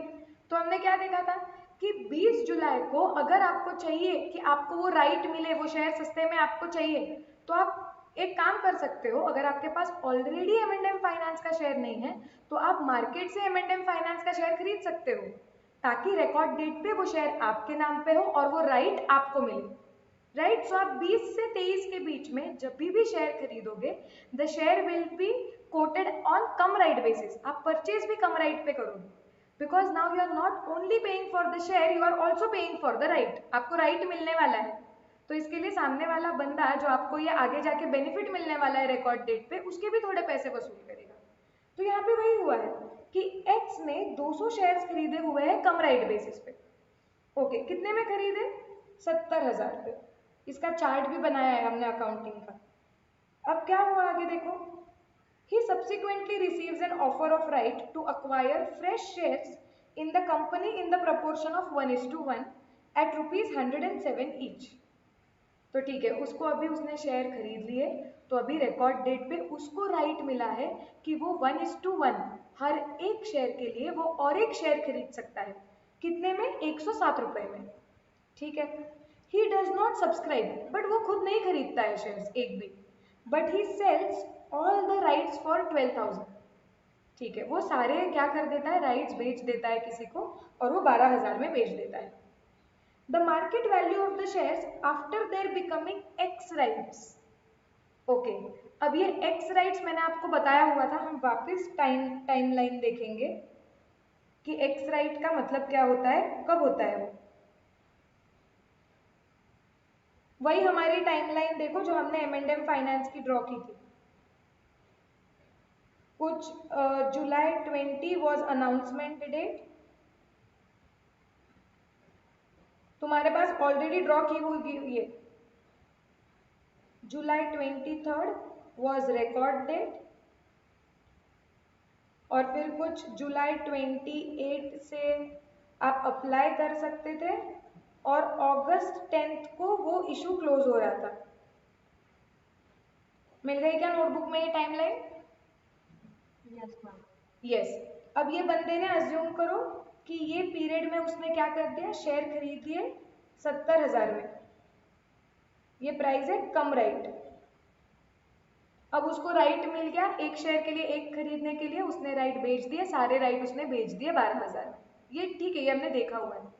अब वो क्या बोल रहे हैं, ये एडिशनल पॉइंट देखो, the market value of shares after their becoming x rights. जब वो एक्स राइट हो गए, आप मुझे बताओ कम राइट मतलब राइट के साथ, एक्स राइट मतलब बिना राइट। अब वो एक्स राइट कब होंगे? मैम जल्दी सर करिए। नहीं, एक्स राइट का मतलब क्या होता है, ऐसे कम राइट मतलब जब आप मार्केट में वो खरीदने जा रहे हो तो आपको शेयर के लिए भी पैसे देने पड़ रहे हैं, राइट के लिए भी पैसे देने पड़ रहे हैं। ओके, अब मुझे बताओ 23 तारीख के बाद क्या आपको कोई भी आपको राइट मिलने वाला है क्या? अगर आप 23 तारीख के बाद M&M फाइनेंस का शेयर खरीदोगे तो क्या आपको राइट दिया जाएगा? नहीं। तो अगर आप 23 तारीख के बाद वो शेयर खरीदने जाओगे मार्केट में से, तो क्या आप सिर्फ शेयर के लिए पैसे दोगे या शेयर प्लस राइट के लिए दोगे? सिर्फ शेयर के लिए देंगे, क्योंकि अब खरीद के एक्स्ट्रा कोई बेनिफिट नहीं मिलने वाला है। हाँ, जब मैं 20 और 23 के बीच में खरीद रही थी तो ये शेयर खरीदने पे मुझे राइट मिलने वाला था, लेकिन अगर रिकॉर्ड डेट खत्म हो गई है तो उसके बाद तुम शेयर खरीदोगे तो तुम्हें कुछ राइट मिलने वाला है क्या? No. So you will only be paying for the share, and that price is called as X right price. It is now without right. So ये 20 से 23 तारीख तक तुम शेयर प्लस राइट के लिए पैसे देने वाले हो, तो that becomes cum right. After the day record date, that is after 23rd, वो शेयर की प्राइस जो हो जाएगी that is called as X right। इस तारीख को रिकॉर्ड डेट के बाद। ये कंसेप्ट क्लियर? Yes, okay. अब ये क्या बोल रहे हैं कि the market value of the shares after their becoming ex right has also gone down to 60,000। मतलब जैसे रिकॉर्ड डेट खत्म हो गई, अब वो शेयर्स की प्राइस कितनी आ गई है, 60,000 हो गई यहाँ पे। अब वो बोल रहे हैं कि आप अकाउंटिंग ट्रीटमेंट बताओ ये ट्रांजैक्शंस का। चलो देखते हैं। अब सिंपल हमारा वो चार्ट भी देखो, जब ये पहली बार ये बंदे ने शेयर खरीदे होंगे, उसने 70,000 रुपए पे किए कम राइट, तब पहली एंट्री क्या आएगी? सिंपल, अभी तो सिर्फ वो क्या कर रहा है, शेयर्स खरीद रहा है जो उसको 70,000 में पड़ रहे हैं। हम एंट्री मारेंगे investment account debit to bank 70,000, the first transaction. Yes, okay. So my first entry will be investment account debit to bank account, that is 70,000। अब बाद में उसने राइट्स बेच दिए 12,000 में, तो एंट्री क्या मारोगे तुम? ये जो राइट्स को बेच के पैसे मिले हुए हैं, इज दिस योर इनकम और रिडक्शन ऑफ कॉस्ट?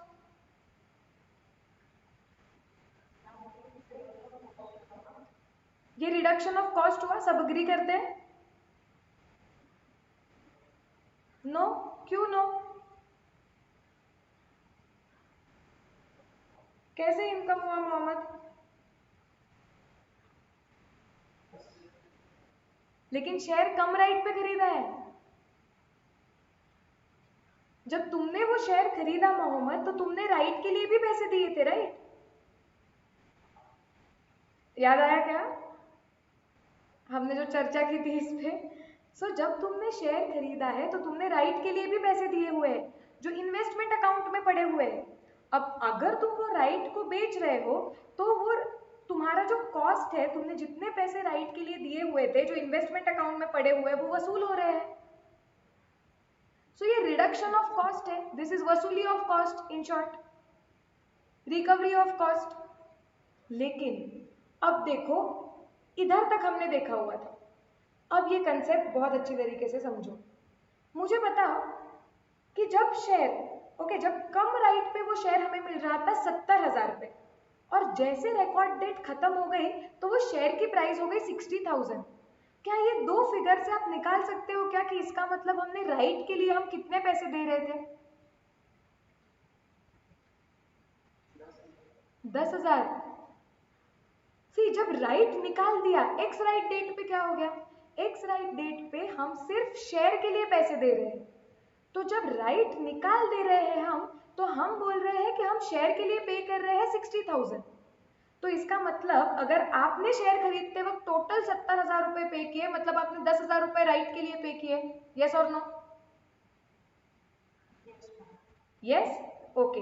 अब अगर आपने राइट्स को सेल किया है 12,000 पे, तो मुझे बताओ कि इसमें से 10,000 इज रिकवरी ऑफ कॉस्ट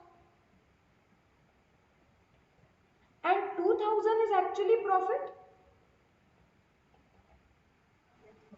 क्योंकि हमने राइट्स खरीदे 10,000 रुपए में और हम राइट्स बेच रहे हैं 12,000 में, मतलब 2,000 का प्रॉफिट हुआ कि नहीं इस पे भी? यस। सो अभी यहाँ पे अच्छी तरीके से देखो अकाउंटिंग एंट्री कब होती है या कैसे होती है। जब तुम राइट बेचते हो तो तुम देखोगे कि तुम राइट कितने में बेच रहे हो। तुम बेच रहे हो 12,000 में, उसमें भी तुम पूछोगे कि इसमें से कितने amount is recovery of cost. 12,000 में से 10,000 इज रिकवरी ऑफ कॉस्ट। तो 10,000 की एंट्री क्या आनी चाहिए? See, total bank account debit, right को बेच के बैंक में टोटल आए हैं 12,000 रुपए, लेकिन इसमें से 10,000 रुपए ये राइट्स जो मैंने इन्वेस्टमेंट अकाउंट में ये राइट्स गए हुए हैं, राइट्स की वैल्यू 10,000। ओके, अब क्या हो रहा है, ये 12,000 में से ये 10,000 रुपए रिकवरी ऑफ कॉस्ट कर रहा है। जो शेयर खरीदते वक्त मैंने 10,000 रुपए दिए थे, जो मेरे इन्वेस्टमेंट अकाउंट में पड़े हुए, अब वही रिकवर हो गए हैं मेरे। यस और नो? यस। तो 10,000 रुपए मैंने इन्वेस्टमेंट अकाउंट को क्रेडिट करना चाहिए कि राइट्स के लिए जो पैसे दिए वो इन्वेस्टमेंट अकाउंट में डेबिट हुए, लेकिन वो वसूल हो गए हैं। सो to investment account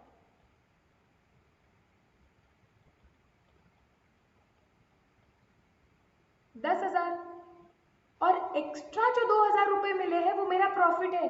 so that should go to P&L। Okay, so हमने जब इनिशियली कंसेप्ट सीखा था तो करेक्ट ही सीखा था, बस इसमें हमने थोड़ा सा भी एक एडिशनल पॉइंट देख लिया है। क्या बोल रहे हैं हम कि जब, अभी एकदम अच्छी तरीके से फोकस करो, सबसे पहले जब हम खरीदते हैं शेयर कम राइट बेसिस पे, तो उसका मतलब हम शेयर के लिए और राइट के लिए पैसे दे रहे हैं, क्योंकि हमें रिकॉर्ड डेट पे राइट मिलने वाला है। जो भी पैसे हम दे रहे हैं उतने पे हमारा शेयर आ रहा है, तो हम पहली एंट्री मारते हैं investment account debit to bank. उसके बाद अगर हम राइट बेच रहे हैं, सो वो राइट को बेच के जो पैसे आए हुए हैं, it represents recovery of cost, क्योंकि जब राइट खरीदे थे तो उसे खरीदने के अमाउंट इन्वेस्ट अकाउंट में पड़ी हुई थी, इन्वेस्टमेंट अकाउंट में। तो अगर राइट्स को बेच के वो पैसा कॉस्ट रिकवर हुआ है तो हमें इन्वेस्टमेंट अकाउंट को क्रेडिट करना पड़ेगा। बस इस क्वेश्चन में हमने एडिशनल क्या सीखा कि जब आपने राइट बेचा हुआ है, आप देखो कि उसमें से कॉस्ट रिकवरी कितनी है और प्रॉफिट कितना हो रहा है। मैम ये कैसे पता चलेगा? तो आप कंपेयर करो कि कम राइट शेयर की प्राइस कितनी थी और एक्स राइट कितनी है। कम राइट और एक्स राइट का जो भी डिफरेंस आएगा, that is the amount which you are paying for right. तो राइट को बेच के अगर तुम्हें 12,000 रुपए मिल रहे हैं, तो अगर इसका हमें जनरलाइज फॉर्मूला लिखना है तो हम कैसे लिखेंगे? This is sale proceeds from sale of right.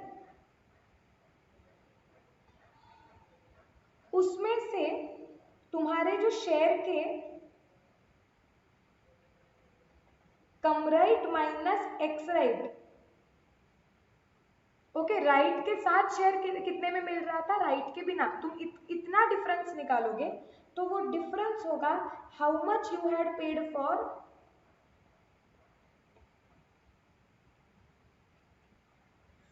Right, okay. और उतनी अमाउंट, मैक्सिमम उतनी अमाउंट आप इन्वेस्टमेंट अकाउंट को क्रेडिट करोगे, क्योंकि खरीदते वक्त ये पैसे मैंने दिए थे, वो राइट को खरीदने का कॉस्ट है जो इन्वेस्टमेंट अकाउंट को डेबिट हुआ है।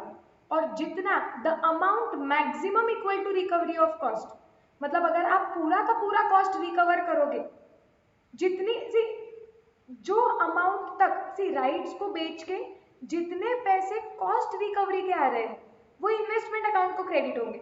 मतलब यहाँ पे देखो, पहले मैं चार्ट कंप्लीट करती हूँ फिर मैं सिनेरियोज लेती हूँ। And any value above, so suppose if this is A and this is B, so right को बेच के अगर आप एक पॉइंट से ज्यादा जो भी पैसा वसूल करोगे वो आपकी राइट को बेच के इनकम हुई है, प्रॉफिट हुआ है, which must go to P&L। Are we clear?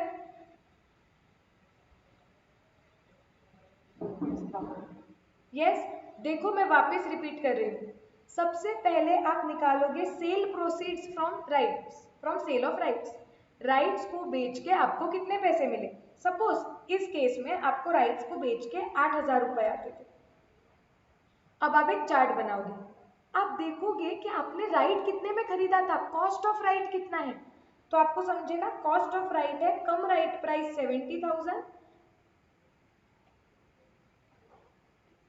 Minus ex right price 60,000, मतलब राइट का कॉस्ट है 10,000। ओके, तो राइट को खरीदा 10,000 में, बेचा 8,000 में, तो क्या ये 8,000 रिप्रेजेंट करता है रिकवरी ऑफ कॉस्ट? यस और नो? यस, क्योंकि आपने खरीदा 10,000 में ना और आपने बेचा 8,000 में, मतलब 8,000 तो अभी तक तुम्हारा कॉस्ट ही रिकवर कर रहा है, वो भी पूरा एक्चुअली रिकवर नहीं हुआ है। तो इसका मतलब ये जो 8,000 रुपए है जो आपके सेल प्रोसीड्स है 8,000 के, वो रिप्रेजेंट करते हैं रिकवरी ऑफ कॉस्ट। इसके लिए हम इन्वेस्टमेंट अकाउंट को क्रेडिट करेंगे 8,000 से, क्योंकि और यहाँ पे बी वाला मुद्दा क्या है कि क्या कॉस्ट के ऊपर आपने कुछ कलेक्ट किया है क्या? लेकिन इट इज जीरो, भाई कॉस्ट ही रिकवर नहीं हुआ तो कॉस्ट के ऊपर इधर कुछ आएगा ही नहीं। So there is nothing which goes to P&L।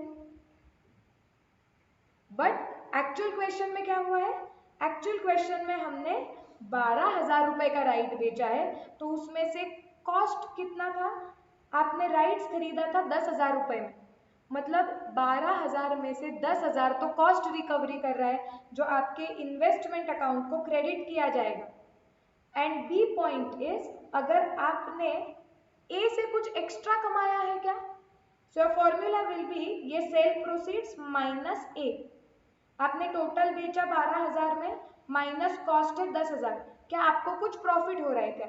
Answer is yes, 2,000 का प्रॉफिट। अगर ये प्रॉफिट हो रहा है तो आप P&L में चले जाओ।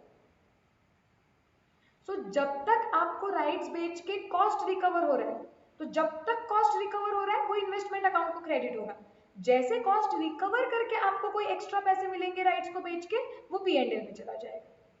सो यहाँ पे मेरी एंट्री आ जाएगी जो हम कंप्लीट कर रहे थे।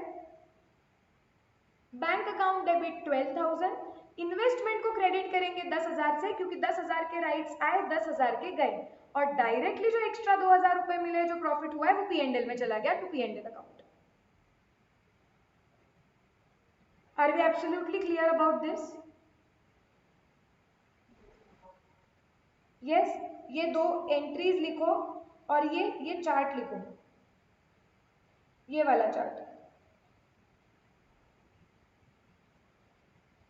मैं थोड़ा सा रिफाइन कर देती हूँ, आप यहाँ पे सेलिंग प्राइस माइनस ए वाला अमाउंट,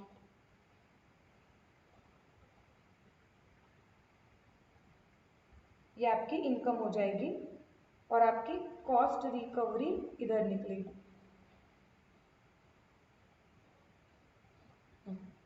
सो आपको क्वेश्चन नंबर 1 में ये 2 एंट्रीज लिखनी है और उसके नीचे ये चार्ट बनाओ रिवीजन के लिए।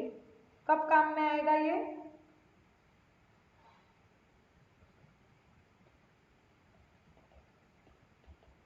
इसको चाहिए तो और एक हेडिंग दे दो,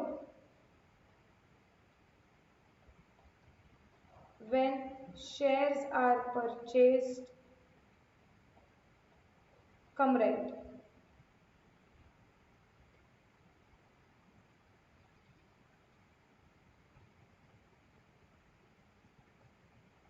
Okay, write this।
ये लो, चार्ट लिख लो अभी।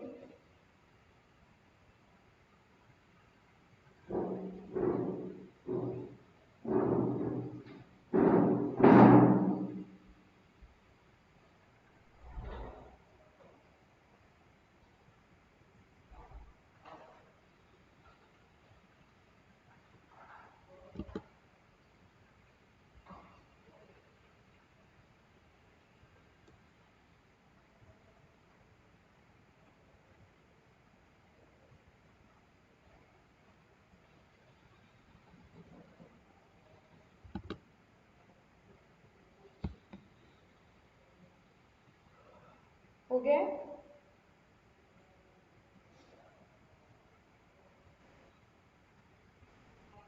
यस, प्रैक्टिकल क्वेश्चन 2 पे जाना है, जो तुम्हारा होमवर्क था। ओके, डायरेक्टली बैलेंसेस बता दूं क्या इसके? इसमें कोई पर्टिकुलर ट्रांजैक्शन जो डाउट है, जो नहीं आया मैम, जब खुद कैलकुलेट करने जा रहे हैं तो नहीं समझ रहा है? नो? मोहम्मद होमवर्क किया है?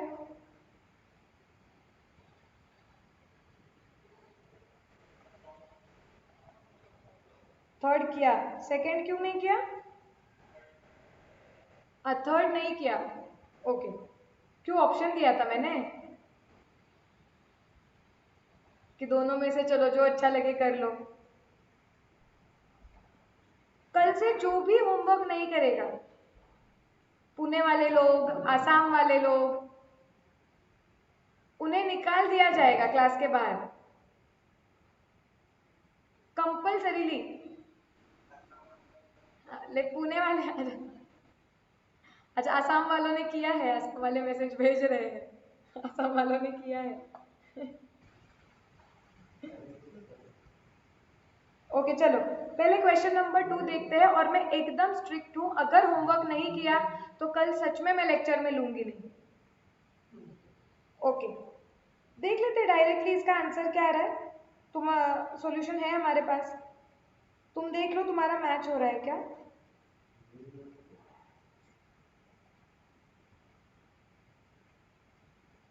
तुम्हारा बैलेंस आ रहा है क्या 1,69,500।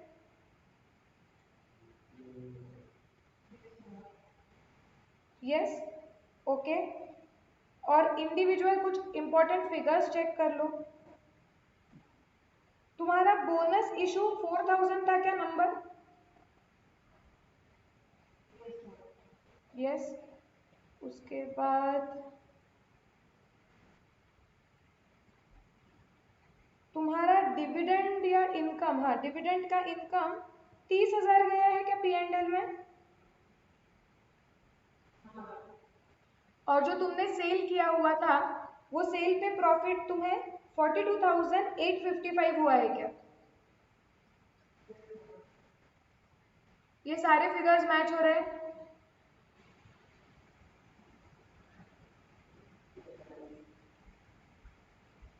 विश्वजीत क्या बोला, हो रहे या 1 मिनट।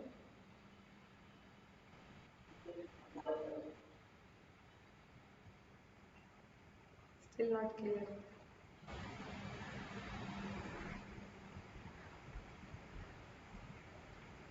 कुछ डाउट है तो पूछो मुझे।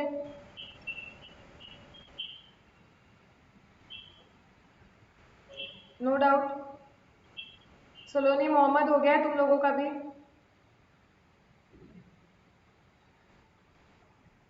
Yes okay. क्वेश्चन नंबर 3 पे आते हैं, जिसमें थोड़ा कुछ चेंज हो गया तो तुम्हें डाउट आने लगते हैं क्योंकि वहां पे आ गया फीफो। क्वेश्चन नंबर 4 आज का होमवर्क ले लो।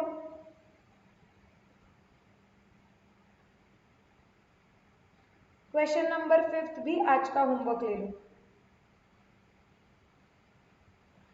देखो क्या क्या है, बोनस है, परचेज है, ओपनिंग बैलेंस है, राइट इशू है, डिविडेंड है, सेल ऑफ इक्विटी शेयर्स है। एक ही टाइप की इन्वेस्टमेंट है जिससे रिलेटेड सब है। सो ये कर पाओगे होमवर्क करके। Yes okay. अब ये क्वेश्चन नंबर 3 हम डिस्कस करते हैं, सॉल्व करते हैं। तुम चेक कर लो, फीफो भी चेक कर लो। इसमें क्या दिया हुआ था।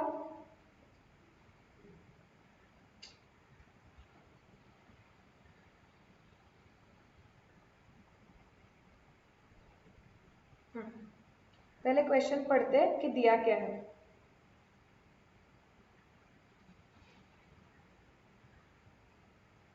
The following information is presented by Mr. Z, a stockbroker, relating to his holding in 9% central government bonds. ठीक है, ओपनिंग बैलेंस दिया हुआ है, फिर परचेज सेल, इंटरेस्ट डेट्स है सितंबर और मार्च, और ये बंदा बुक्स क्लोज करता है 31 दिसंबर को। एक ही इन्वेस्टमेंट अकाउंट ड्रॉ करना था, करेक्ट।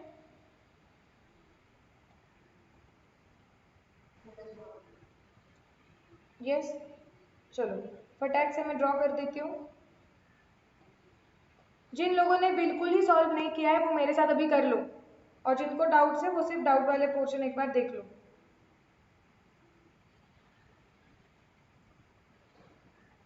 फॉर्मेट क्या है आपका, date, again particulars,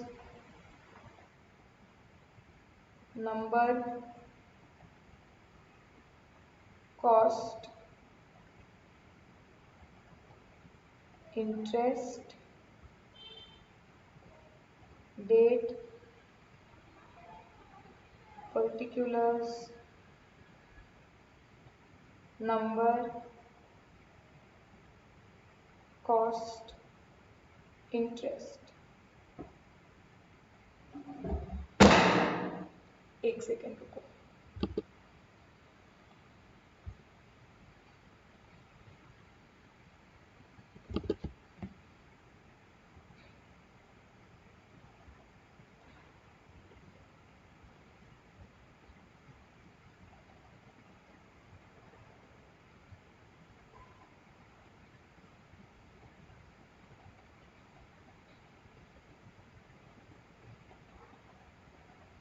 okay, shall we start.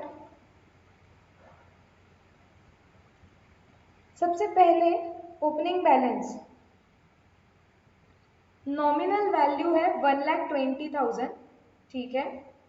Cost है 1,18,000, nominal value of each unit is 100। तो मुझे बताओ डेट कब आएगी इसकी? ईयर क्लोज हो रहा है 31 दिसंबर, तो ईयर स्टार्ट कब होता होगा? जैन में। सो यहाँ पे जैन फर्स्ट आएगा टू बैलेंस ब्रॉट डाउन। कितने नंबर? सी 1,20,000 फेस वैल्यू के डिबेंचर्स हमारे पास है या बॉन्ड्स हमारे पास है, और एक बॉन्ड की फेस वैल्यू है 100 रुपीज। तो नंबर कितना है हमारे पास? कितने बॉन्ड्स है? 1200, करेक्ट। कॉस्ट कितना है उनका? 1,18,000। सो आप लोगों ने कॉस्ट में लिखना चाहिए 1,18,000। ओके, अभी और एक इंपॉर्टेंट पार्ट, हमने एक रेड पेन में नोट लिखा हुआ था, क्या नोट था वो? Accrued interest. हमने लिखा हुआ था कि जब भी आप फिक्स्ड इनकम बेयरिंग सिक्योरिटी का ओपनिंग बैलेंस लिख रहे हो तो आपको देखना पड़ेगा कि पिछले साल में कुछ अक्रूड इंटरेस्ट रिकॉर्ड किया गया था क्या। अगर हाँ तो तुम्हें रिवर्स करना पड़ेगा। अब बताओ मुझे, 1 जनवरी मतलब पिछला साल 31 दिसंबर को खत्म हुआ होगा, उनको इंटरेस्ट कब मिला होगा? लास्ट सितंबर महीने में। मतलब अक्टूबर, नवंबर, दिसंबर 3 महीने का इंटरेस्ट अक्रूड था लास्ट ईयर। क्या वो इस साल रिवर्स करना पड़ेगा? यस। कितना आएगा वो? तुम्हारे पास 1,20,000 इंटू 9% डिवाइड बाई 12 इंटू 3, 2,700।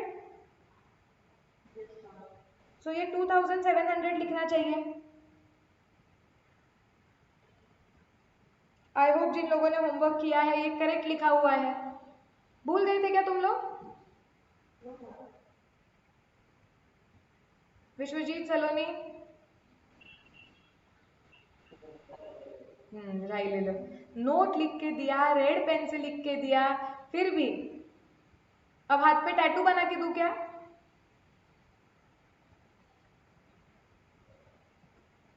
अब देखो 1 मार्च को क्या हो रहा है, हमने परचेज किए हैं 200 यूनिट्स, ठीक है। X interest eight 98। तो चलो मार्च 1 टू बैंक अकाउंट कितने खरीदे हमने? 200 यूनिट्स।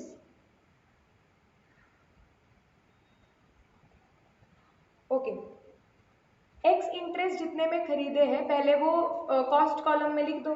200 इंटू 98 में खरीदे ना, राइट। तो मतलब कितना आया होगा? 19,600 आया क्या? और इंटरेस्ट के लिए अलग से पे किया होगा। कितना पे किया होगा? सो 200 इंटू 100। अब लास्ट इंटरेस्ट कब मिला था? सितंबर में, राइट। सो अक्टूबर, नवंबर, दिसंबर, जनवरी, फरवरी, 5 महीने का इंटू 9% डिवाइड बाई 12 इंटू 5, 750 आया। Yes, let's go ahead. अब उसके बाद क्या हुआ है, अब देख लो बीच में इंटरेस्ट के डेज कब आ रहे हैं। 1 मार्च के बाद उन्होंने नेक्स्ट ट्रांजैक्शन दिया हुआ है 1 जुलाई को, लेकिन क्या 31 मार्च को पहले इंटरेस्ट आया होगा? यस। सो आई होप आपने वो स्किप नहीं किया है। Bank account debit to interest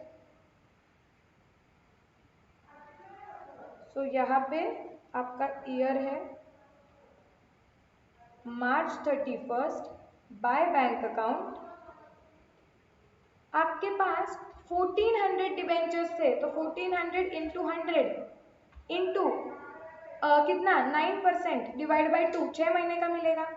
so interest column में 6300 आ जाएगा।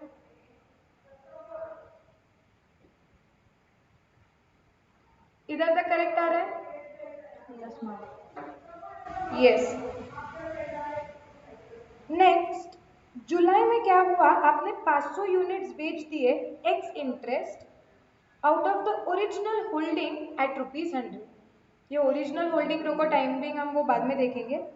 पहले हमने क्या बोला है कि हमने 500 यूनिट्स बेच दिए at ₹100 ex interest.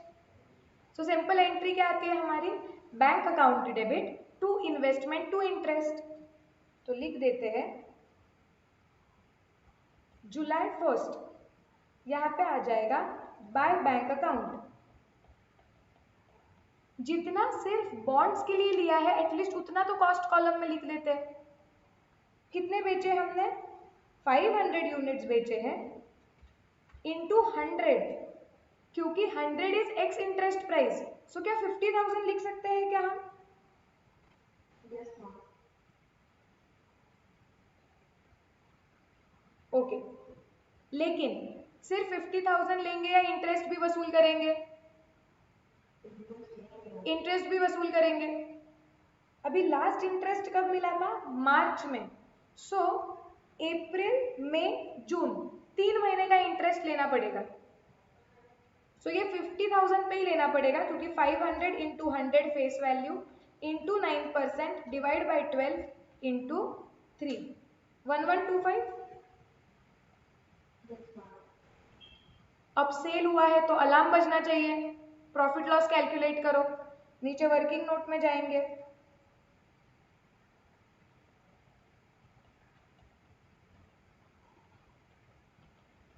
Calculation of profit oblique loss. Selling price कितनी थी हमारी, 50,000। अब निकालनी पड़ेगी कॉस्ट प्राइस, और ये अलग है। यहाँ पे हमें क्या करना है, एवरेज कॉस्ट निकालना नहीं है। यहाँ पे हम मेथड यूज कर रहे हैं फीफो। इसका मतलब जो शेयर्स पहले आए वो पहले बेचे, फर्स्ट इन फर्स्ट आउट। बताओ पहले कौन से आए, अब ये शेयर्स नहीं है बॉन्ड्स है, 1200। तो कितना सिंपल है इनका कॉस्ट निकालना। देखो 1,18,000 डिवाइडेड बाय 1200, क्योंकि 1,18,000 में 1200 खरीदे, मल्टीप्लाइड बाय 500, 49,167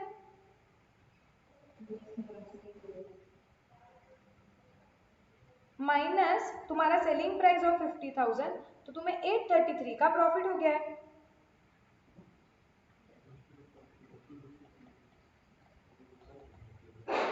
यस। एंट्री क्या आएगी, investment account debit to bank. ये फीफो का कैलकुलेशन समझा क्या, या वापस बताओ?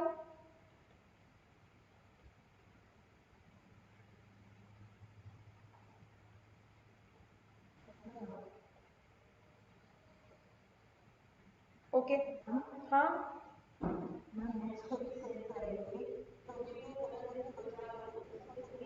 हाँ राइट। आगे अगर तुम और एक बार सेल करोगे तो तुम्हें वापस से जो पहले वाले खरीदे हुए हैं, जो बचे हुए हैं पहले, वही उनका ही कॉस्ट लेना पड़ेगा।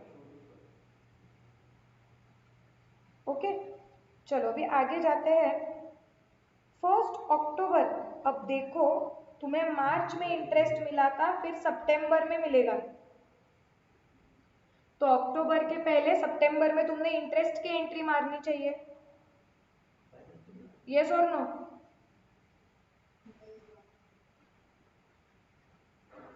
तो सितंबर, एक सेकेंड ना,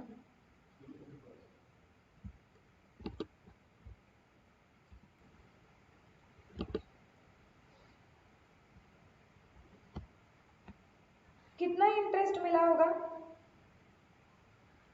आपके पास, 1200 प्लस 200, लेकिन आपने कितने बेच दिए हैं बीच में? 500 माइनस 500, मतलब आपके पास सिर्फ 900 बॉन्ड्स हैं, तो आपको 900 बॉन्ड्स पे इंटरेस्ट मिला होगा इंटू 100 इंटू 9% डिवाइड बाई 2, मतलब 4050।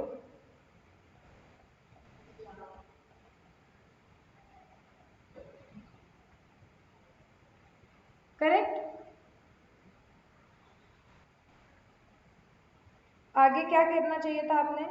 अब 1 अक्टूबर को आपने परचेज किए हैं 150 यूनिट्स एट 98 कम इंटरेस्ट, ठीक है। कम इंटरेस्ट आया तो वर्किंग नोट बना के स्प्लिट करना पड़ता है, लेकिन मुझे क्लियरली यहाँ पे दिख रहा है कि लास्ट इंटरेस्ट सितंबर में ही पे हुआ है और मैं 1 अक्टूबर को खरीद रही हूँ, तो क्या मैंने कुछ पे किया होगा क्या इंटरेस्ट के लिए? इंटरेस्ट के लिए कुछ पे करना ही नहीं था, तो इसका मतलब 90 जो भी पे किया है हमने डिबेंचर के लिए पे किया है। सो डायरेक्टली हम यहाँ पे ऑब्वियसली एग्जाम में आपको वो वर्किंग नोट में नीचे लिखना पड़ेगा कि कम इंटरेस्ट में इंटरेस्ट कंपोनेंट 0 है। यहाँ पे हम लिखेंगे अक्टूबर 1 टू बैंक अकाउंट, कितने खरीदे हैं हमने? 150 98 में, तो 150 और यहाँ पे आएगा 150 इंटू 98, मतलब 14,700।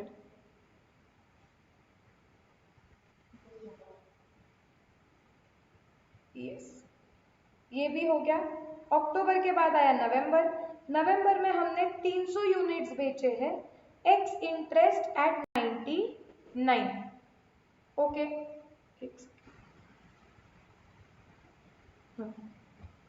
तो यहाँ पे कितना आ जाएगा? यहाँ पे आ जाएगा बाय बैंक अकाउंट, आपकी डेट ले लो क्या आ रही है? 1 नवंबर, नवंबर 1। 300 बॉन्ड्स बेचे हैं, पहले डायरेक्टली प्राइस ले लो ना कि 300 मल्टीप्लाइड बाय 99, मतलब 29,700 आपने कॉस्ट के लिए लिए। लेकिन आपको लास्ट इंटरेस्ट कब मिला था? आपको लास्ट इंटरेस्ट मिला था सितंबर में, सो आपने पूरे अक्टूबर 1 महीने का इंटरेस्ट लिया होगा, क्योंकि 1 नवंबर को ट्रांजैक्शन हुआ है। सो निकालो फटाफट, 300 multiplied by 100 into 9% divide by 12, 225।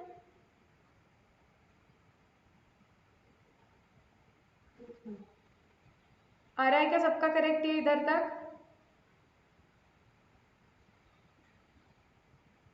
बोलो मुझे जल्दी, यस नो।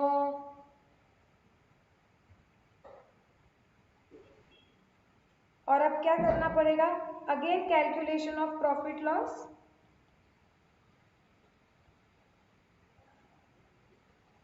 आपका सेलिंग प्राइस निकाला है हमने है 29,700,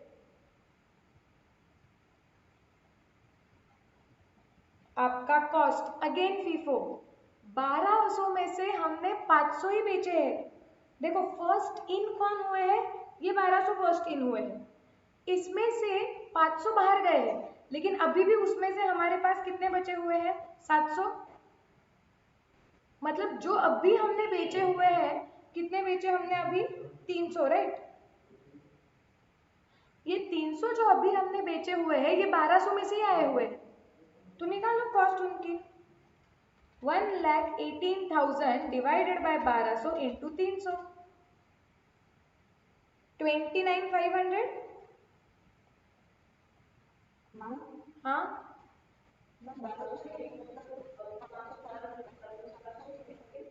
क्यों? तुम्हें क्या निकालना है? कॉस्ट निकालनी है ना, कि हर एक बॉन्ड की कॉस्ट कितनी है। तो तुम कैसे निकालोगे? 1,18,000 is cost of 1200 bond, so divided by 1200, सो आपको मिलेगा कि एक बॉन्ड कितने में पड़ा, देन मल्टीप्लाइड बाय 300, 200 प्रॉफिट हुआ।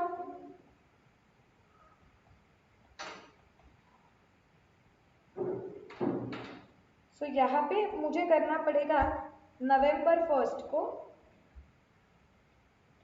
P&L अकाउंट 200 का प्रॉफिट। क्लियर?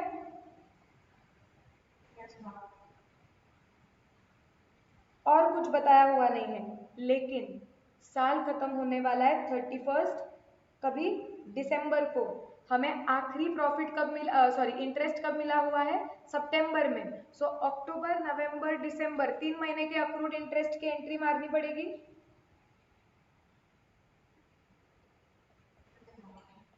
सो बाय अक्रूड इंटरेस्ट कितना आएगा वो, हमारे पास 1200 थे प्लस 200 प्लस 150 माइनस 800,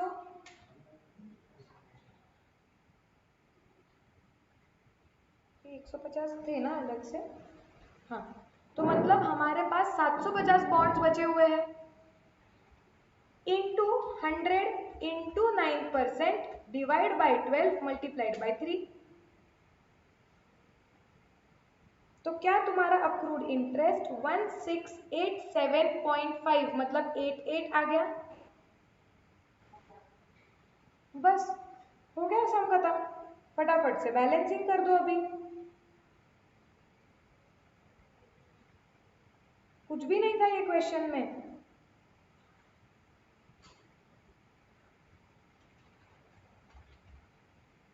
बैलेंस अगर तुम निकालोगे,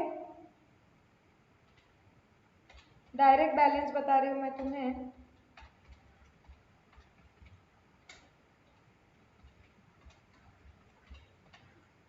सेवन 3633 आ रहा है क्या, और तुम्हारे पास 750 डिबेंचर्स बचे हैं, यही हमने अभी निकाला है। और इंटरेस्ट देखो 6300 plus 1125 plus 4050 plus 225 plus 1688 minus 2700 minus 750। तुम्हारा इंटरेस्ट जो P&L में तुमने डालना चाहिए वो आना चाहिए 9938।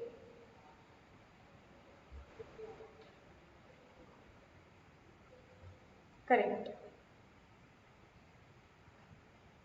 सो इस तरीके से हमने तुम्हारे स्टडी मटेरियल के सारे यूनिक क्वेश्चन सॉल्व कर लिए हैं। Question number 4 is exactly similar like 3. Question number 5 is exactly similar like many of the questions of the module. So वो दो होमवर्क है, कल हम वो चेक करेंगे।